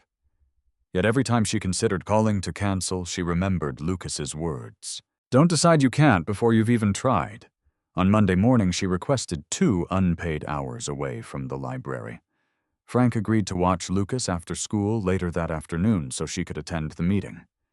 At exactly 9, Scarlett stood once more outside Ashford Logistics.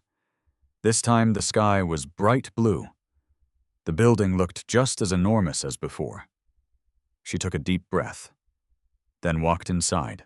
Olivia Reed looked up from the reception desk and smiled immediately. "Good morning." Scarlett smiled back. "You remembered me." "I don't think anyone here forgot you." Scarlett laughed nervously. "I'm here to meet Mr. Ashford." "He's expecting you." Olivia pressed a button.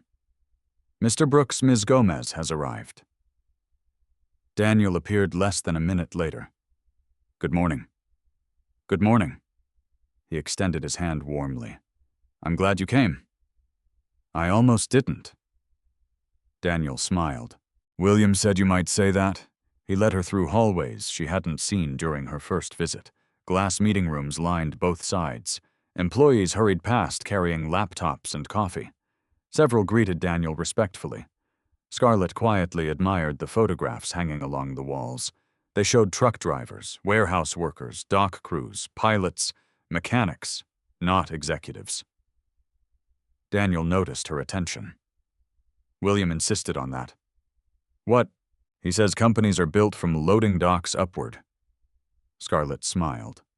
I like that. I thought you might. They entered a conference room overlooking the city. Inside sat William and Emily Carter. No one else. Just as promised. Emily stood first. You must be Scarlett. She offered a sincere handshake. I've heard wonderful things. Scarlett smiled awkwardly. I hope none of them were exaggerated. William laughed. We've actually been trying to avoid exaggerating. Everyone took a seat. Coffee was served. Scarlett chose water instead. Emily opened a notebook. Before we discuss anything, she smiled, I'd like to ask you one question. Scarlett nodded. What makes someone trustworthy? Scarlett frowned thoughtfully. I don't know if I'm qualified to answer. William leaned forward. Answer as a mother? She relaxed slightly. I think... She searched for the words. Trust begins with doing small things consistently. Emily wrote that down. Scarlett continued. Anyone can do one impressive thing. But children, she smiled softly. Children watch the ordinary things.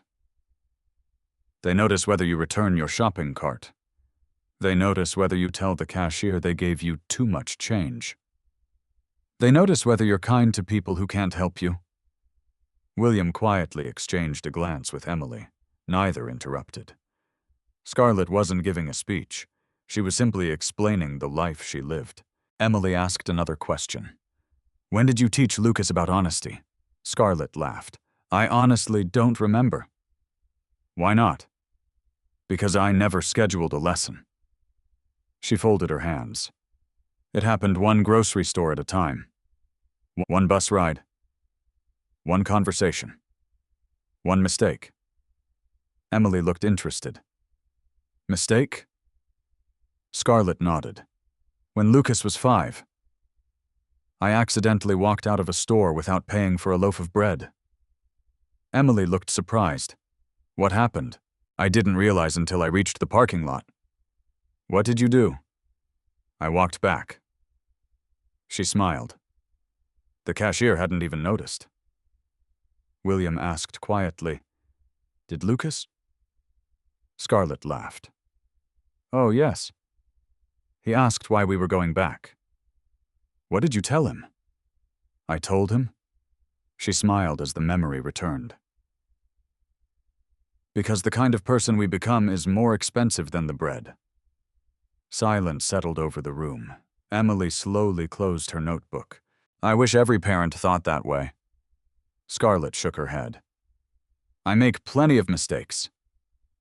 I'm impatient. I'm tired. Sometimes I lose my temper. William smiled. So does every executive in this building. The room filled with laughter. Emily stood. I want to show you something. She connected her laptop to the large conference screen. A familiar presentation appeared. Employee orientation. Integrity module. Slide 1. Bullet points. Corporate values. Compliance rules. Reporting procedures. Emily looked embarrassed. This is what we've been using? Scarlett studied the screen. It looks thorough. Emily laughed. That's one word for it. William added, the other word is forgettable. Scarlett smiled. I can see that. Emily clicked through several slides, policies, flowcharts, charts, definitions. Finally, she turned back toward Scarlett. If you were sitting in the audience, what would you remember? Scarlett thought carefully. Probably, she hesitated. How long until lunch? Even William burst into laughter. Emily covered her face. That's painfully honest. You asked. I did. Emily smiled. So, she folded her arms. What would you do differently? Scarlett stared at the blank conference table for several moments. Then she answered quietly. I'd stop talking about integrity. William leaned forward. What would you talk about? I'd tell one story. Emily waited. The wallet. Scarlett nodded. But not because of me. She looked at William. I'd tell them why you tested people. William looked surprised. She continued. Because every company eventually decides what it believes about human nature. If leaders expect dishonesty, they build systems around suspicion. If they expect responsibility, they build opportunities. She smiled gently. People usually grow toward whatever they're trusted to become. Daniel slowly lowered his pen. Emily stared. William remained completely silent. Scarlett immediately became self-conscious. I'm sorry. I probably sound ridiculous. William spoke softly. No. You sound like Eleanor. Scarlett looked confused. What do you mean? William smiled sadly. My wife used to say. He glanced toward the photograph inside his wallet. People often become the version of themselves that someone believes is possible. Scarlett smiled. She sounds wiser than I am. William shook his head. I think she'd disagree. An hour passed without anyone noticing. The meeting had never become an interview. It had become the conversation. Finally, Emily closed her notebook. I've made a decision. Scarlett looked up. What decision? Emily smiled. I don't want you to give one speech. Scarlett blinked. I don't. William smiled. No, Emily continued. I'd like you to help us redesign this entire section of employee orientation. Scarlett stared at her. I'm not a consultant. I've never written training. I don't even own a business suit. Emily laughed. We're not hiring your wardrobe. William added gently, we're asking for your perspective. Scarlett looked from one face to another. She searched for the hidden joke. There wasn't one. They truly meant it. For the first time in many years, someone wasn't asking Scarlett Gomez what she could clean, or how many hours she could work. They were asking what she believed, and somehow that frightened her far more than any amount of physical labor ever had. Scarlett sat quietly, her hands folded in her lap. No one spoke for several seconds. The conference room suddenly felt much larger than before. She had spent years believing that her opinions belonged only inside a small apartment, a public library, or a neighborhood diner. Now 3 successful professionals were waiting to hear what she thought. It felt almost unreal. Finally, she smiled nervously. I think you've mistaken me for someone else. William leaned forward. No, I think you've mistaken yourself. Scarlett looked down. I've never advised anyone. Emily Carter smiled gently. Actually, she turned her notebook around. You've been advising us for almost 2 hours. The pages were filled with handwritten notes, not business strategies, not management theories, simple sentences. Children watch ordinary choices. Trust grows through consistency. People grow toward expectations. Integrity begins before anyone notices. Scarlett stared at the notes. I said all of that. Emily laughed. You did. And none of us wanted to interrupt. Daniel added quietly, You've given us more practical material this morning than several consultants did last year. Scarlett almost laughed. I don't think consultants would appreciate hearing that. They'll survive. Everyone smiled. Emily stood and walked toward the whiteboard. She erased the words employee orientation, then wrote a new title, Why We Choose Integrity. She looked back at Scarlett. What comes after that? Scarlett hesitated. I don't know. Imagine it's your son sitting here. What would you want him to hear first? Scarlett thought carefully. Then she spoke. I wouldn't start with rules. Emily wrote nothing. She simply listened. I'd start with people. William smiled slightly. Go on. I'd tell them every package belongs to someone. She remembered Lucas's words beside the model cargo ship. Someone is waiting. A grandmother waiting for medicine. A father waiting for tools so he can work. A little girl waiting for a birthday present. She looked toward William. If employees remember that, the policies begin making sense. Emily slowly began writing, not because the idea was complicated, because it was beautifully simple. Daniel quietly whispered, "We've never said it that way." William answered, "No. We've only measured delivery times. We forgot to measure trust." For the next hour, the conversation continued naturally. Emily occasionally asked questions. Scarlett answered with stories. Not theories, stories. She spoke about the elderly patrons who carefully returned library books, years overdue, because they believed promises mattered. She described construction workers at the diner who always left exact change for the teenage dishwasher collecting money for college. She remembered the homeless veteran who never accepted free meals twice in 1 week because he wanted to preserve his dignity. Every story carried the same lesson. Character often revealed itself in people who believed no one was watching. Emily finally lowered her pen. "You know something." Scarlett shook her head. "You've spent your whole life studying leadership." Scarlett laughed. "No. I've spent my whole life paying bills." William smiled. "Sometimes those are the same education." At noon, Emily closed her notebook. "I have an idea." William looked interested. "So do I." She smiled. "You first." William looked directly at Scarlett. "I'd like to offer you temporary consulting work." Scarlett blinked. "I'm sorry. 1 afternoon each week. You'll help Emily redesign our integrity training." Scarlett immediately shook her head. "I can't leave my jobs." "I'm not asking you to." Emily quickly added, "We'll work around your schedule." Daniel slid a folder across the table. "This is only a proposal." Scarlett opened it cautiously. Her eyes widened. "I can't accept this." William frowned. "You haven't finished reading." "I already saw the hourly rate." It was more money than she earned during an entire shift at the diner. Emily smiled. "That's our standard consulting rate." "I've never consulted," William answered calmly. "Neither had the person we wanted." Scarlett slowly closed the folder. "It doesn't feel right." William expected another refusal. "What part?" "The money?" He smiled knowingly. "We're not paying you for finding a wallet. We're paying you for helping improve our company."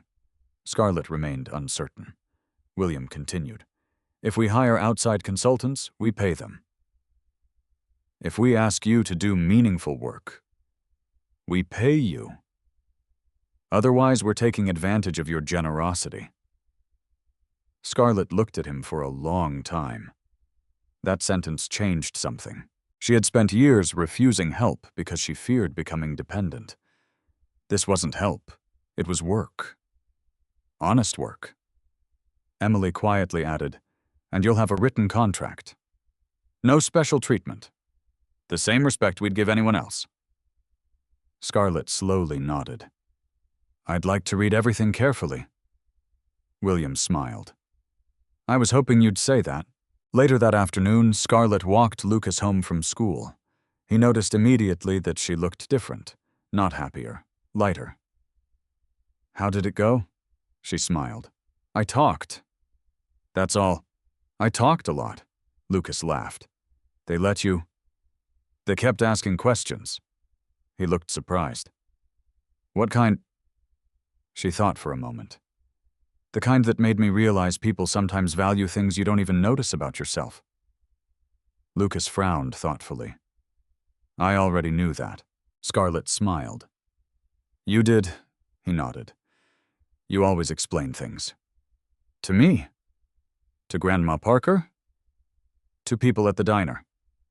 She looked confused. You mean Mrs. Parker? Lucas grinned. I call her Grandma Parker. Scarlett laughed. I don't think she'd mind. Lucas continued walking.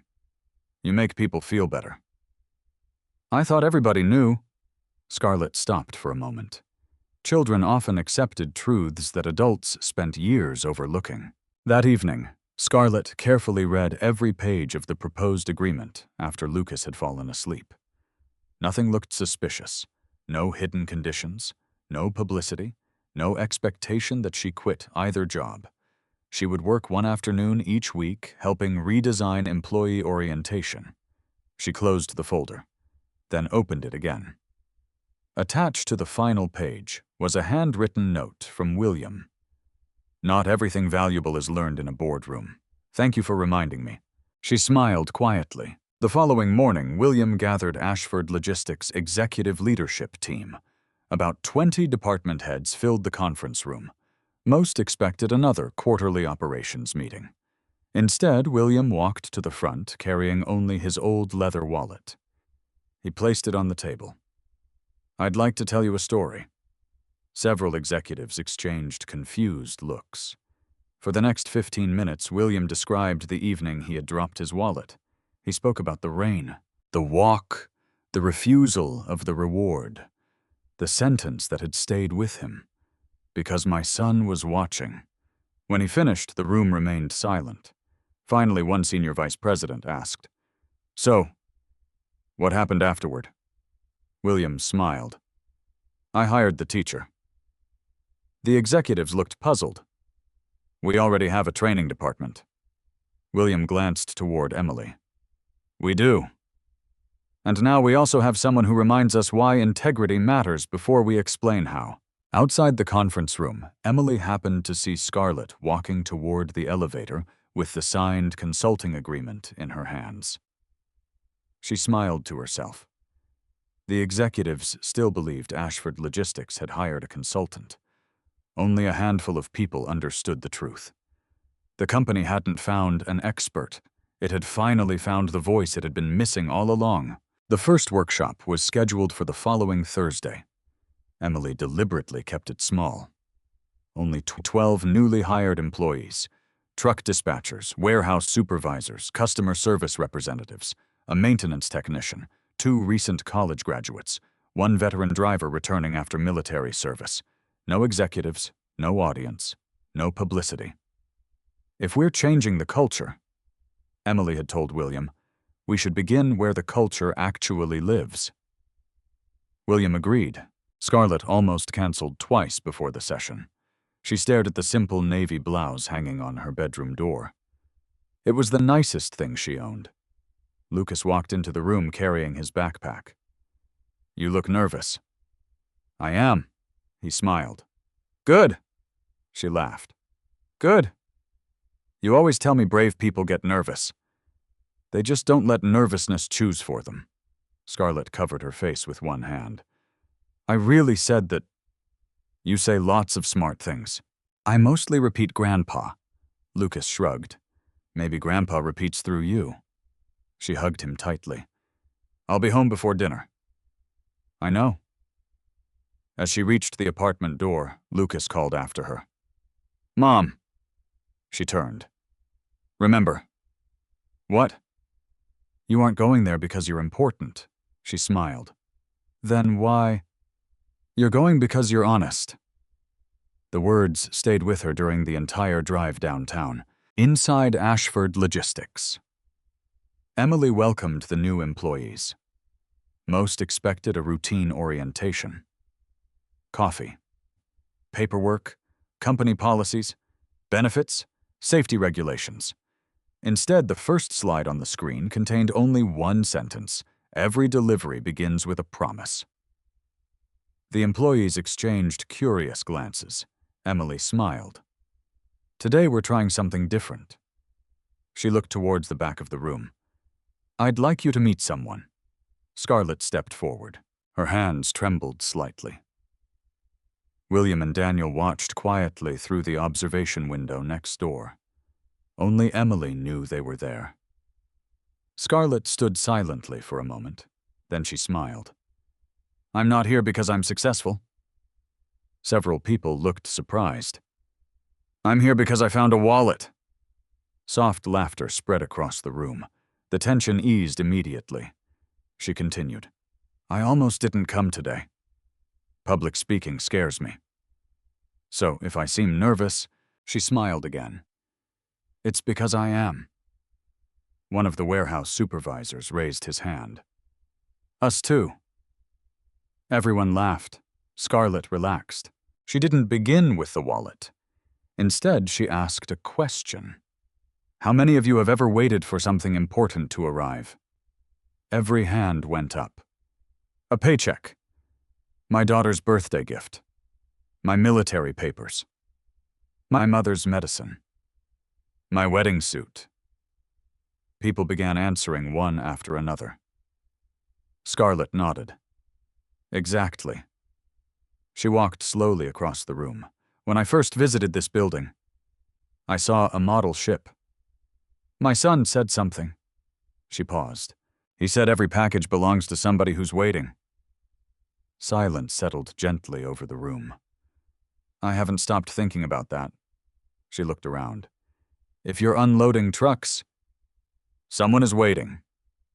If you're answering a customer call, someone is waiting. If you're repairing equipment at midnight, someone is waiting. You may never meet them, but your work already has. The employees sat completely still, not because she was dramatic, because she sounded genuine. Scarlett then told the story of the wallet, not as a heroic moment, simply as an ordinary decision. She explained why she refused the reward. She repeated her father's words. If it isn't yours, don't let your pain rename it. One young dispatcher slowly wrote the sentence in his notebook. Scarlett noticed, but continued. She described Lucas watching every choice she made. She admitted there were days when honesty felt expensive. She admitted she still worried about rent. She admitted life had not magically become easy. Then she smiled. But every night, I can still look my son in the eyes.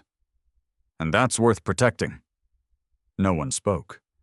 Several employees quietly lowered their heads. When Scarlett finished, Emily invited questions.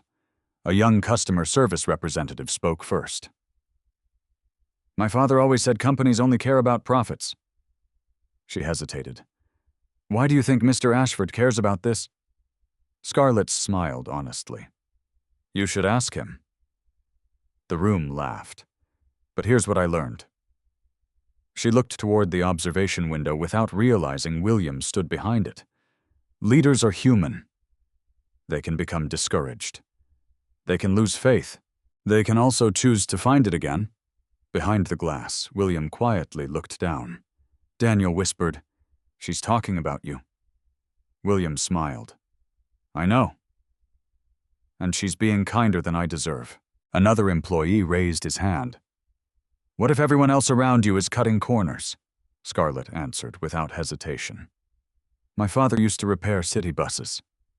She smiled at the memory. He once told me something. Someone always decides what normal looks like. If everyone takes shortcuts, then honesty becomes unusual. But if one person refuses, someone else suddenly has permission to do the same. She looked around the room. You may never know who is watching, but someone always is. Several people unconsciously nodded. Emily didn't write a single note. There was nothing to improve. Scarlett wasn't teaching a program. She was sharing a life. When the session ended, the employees remained in the room far longer than expected. Instead of rushing toward lunch, they gathered around Scarlett. One warehouse supervisor admitted he hadn't called his estranged brother in 3 years. I kept waiting for him. Maybe it's my turn. The customer service representative smiled. I'm going to frame that sentence. Which one? Don't let your pain rename it. The veteran driver shook Scarlett's hand firmly. My grandson is 8. I think he needs to hear this story. Scarlett smiled at each of them. She didn't offer advice. She simply listened.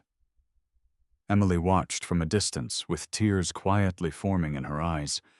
She had organized hundreds of corporate training sessions. She had never seen employees voluntarily stay afterward. That afternoon, William entered the now empty conference room. Only Scarlett remained gathering her notes. Most of the pages were blank.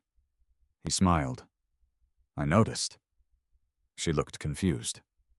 "What? You hardly used your notes." She laughed. "I forgot they were there." William looked around the room. So did everyone else. Scarlett sat down slowly. "I hope it helped." William didn't answer immediately. Instead, he handed her a stack of anonymous feedback forms completed by the employees. She read the first one. "This reminded me why I wanted this job." The second. "I called my mother during this break." The third. "Best orientation I've ever attended. No slides could have done this." Scarlett looked up speechless. William handed her one final page. It wasn't anonymous. It was from Emily. "Thank you for helping us remember that integrity isn't a policy. It's a person choosing the harder right over the easier wrong." Scarlett quietly wiped away a tear. "I don't know what to say." William smiled warmly. "You've said enough." He paused before continuing. "When I began dropping that wallet years ago, I thought I was testing strangers." He gently placed the worn leather wallet on the toe between them. "I've realized something." Scarlett looked at him. "I was really testing whether I'd ever believe in people again." He smiled. "And you returned far more than my wallet." Scarlett glanced at the old Polaroid of William and Eleanor inside the wallet. She smiled softly. "I think your wife would be proud of you." William looked out the window toward the busy loading docks below. For the first time since Eleanor's passing, he believed she just might be. 6 months later, spring sunshine poured through the tall windows of Ashford Logistics headquarters. The lobby looked almost exactly the same as it had on the rainy evening Scarlett Gomez first walked inside, carrying an old leather wallet. The marble floors still gleamed. Employees still hurried through the entrance. Delivery schedules still flashed across digital screens. But something invisible had changed. New employees no longer began orientation with a list of rules. They began with a story. Every class heard about a mother who had chosen honesty over desperation, not because she expected a reward, because her son was watching. Emily Carter often smiled when she heard the new hires discussing that story during lunch. Many of them never met Scarlett personally, yet her words had quietly become part of the company's culture. Scarlett's own life had changed as well. Not overnight, not through a sudden fortune. Her consulting work gradually expanded into one afternoon every week. She still cleaned the library. She still occasionally worked weekend shifts at the diner because she enjoyed seeing longtime customers. But the additional income meant something far more important. Lucas never had to delay another prescription. His asthma remained under control. Their apartment rent was always paid on time. For the first time in years, Scarlett had opened a small savings account. Every month she deposited a little more. Not much, but enough to remind herself that hope could also grow one small step at a time. Mrs. Evelyn Parker celebrated by bringing homemade blueberry muffins to the library. "I told you." She smiled proudly. "Honesty pays slowly." Scarlett laughed. "But the interest lasts forever." The elderly woman winked. "Now you're quoting me." Lucas had grown taller. His teachers noticed a quiet confidence in him. One afternoon, his class was asked to write about a personal hero. Several students wrote about athletes. Some chose firefighters. Others chose famous inventors. Lucas wrote about his mother. His essay ended with one sentence. "My mom doesn't teach people with big speeches. She teaches them by making the same good choice every day." His teacher mailed a copy home. Scarlett cried before she reached the second paragraph. She carefully folded the paper and placed it beside the old business card William had once written on. Some treasures were worth keeping forever. William Ashford also kept something on his desk. The worn leather wallet. Employees often asked why a billionaire still carried something so old. He always smiled. It reminds me what I almost lost. Most assumed he meant the wallet itself. Only Daniel knew otherwise. One afternoon, Daniel entered William's office carrying a report. Our employee surveys. William looked up. How are they? Daniel smiled. The highest trust scores in company history. William nodded quietly. What about employee retention? Also the highest? And customer satisfaction? Up again. William looked out the window toward the loading docks. Interesting, Daniel laughed. What? We invested in better software. New trucks. Modern equipment. He paused. But the biggest improvement came from changing one conversation. William smiled. Culture always travels faster than cargo. That evening, William drove to the Maple Street diner. Not because he had a meeting, simply because he was hungry.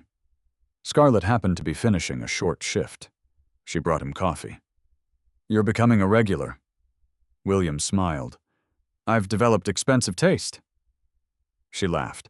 Our coffee costs $2. It's worth at least $3.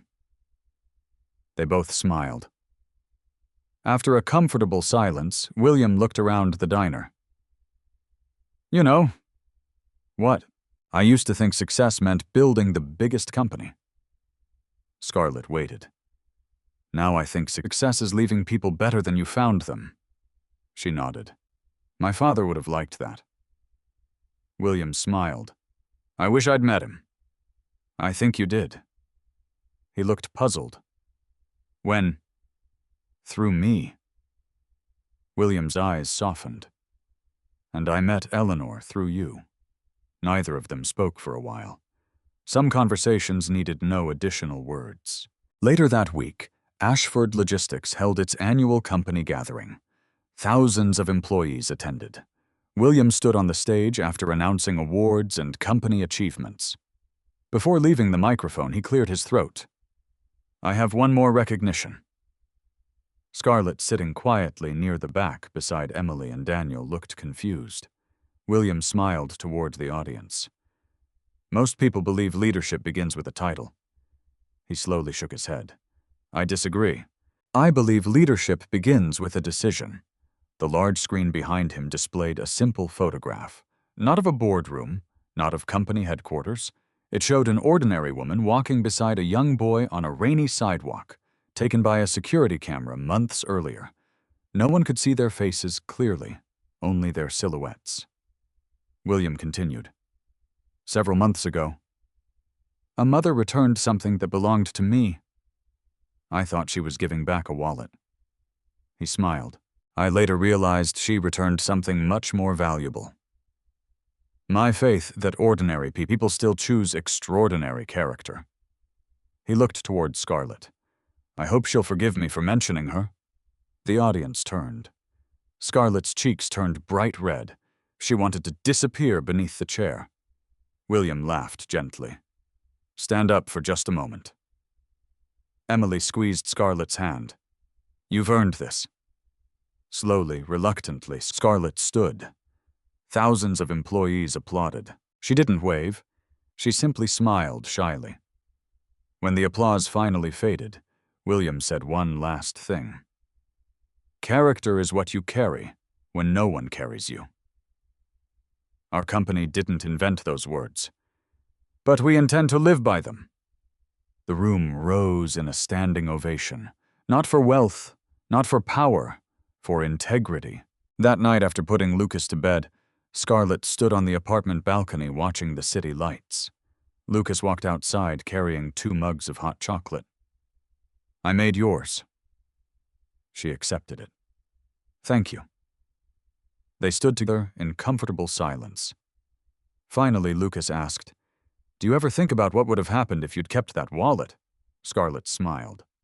Sometimes. What do you think? She looked toward the stars.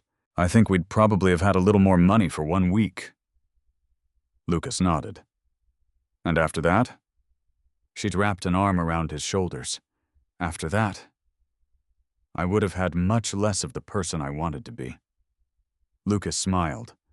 I'm glad you gave it back. So am I. Far below, traffic continued through the city. Packages traveled toward waiting families. Drivers kept promises they would never personally witness.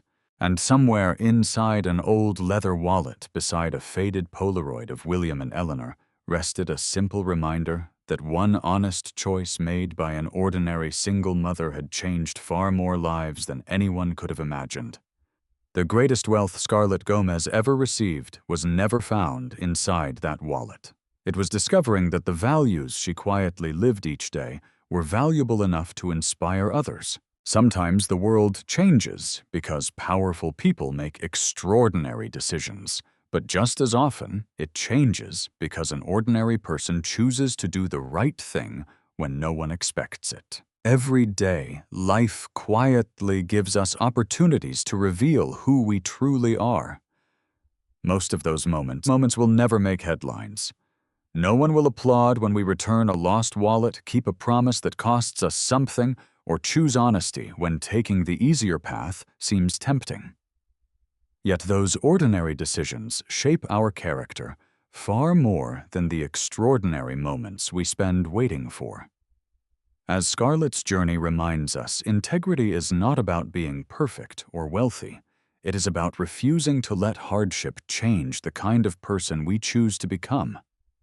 Kindness may not bring immediate rewards, and doing the right thing may sometimes feel lonely. But every honest choice plants a seed that can grow far beyond what we can see. A child learns by watching. A stranger regains hope. A leader rediscovers faith in people. One simple act of goodness can create a ripple that touches countless lives, often in ways we never witness. So never underestimate the value of your everyday decisions. They may become someone else's reason to believe that goodness still exists in this world. If this story touched your heart, we'd love to hear from you. Have you ever faced a moment when doing the right thing came at a personal cost? Share your experience in the comments below. Your story might encourage someone who needs hope today. And if you enjoy heartfelt stories about kindness, resilience, and the quiet power of integrity, don't forget to like this video, subscribe to the channel, and turn on notifications so you never miss another inspiring journey. Thank you for watching. And remember, the smallest act of honesty today may become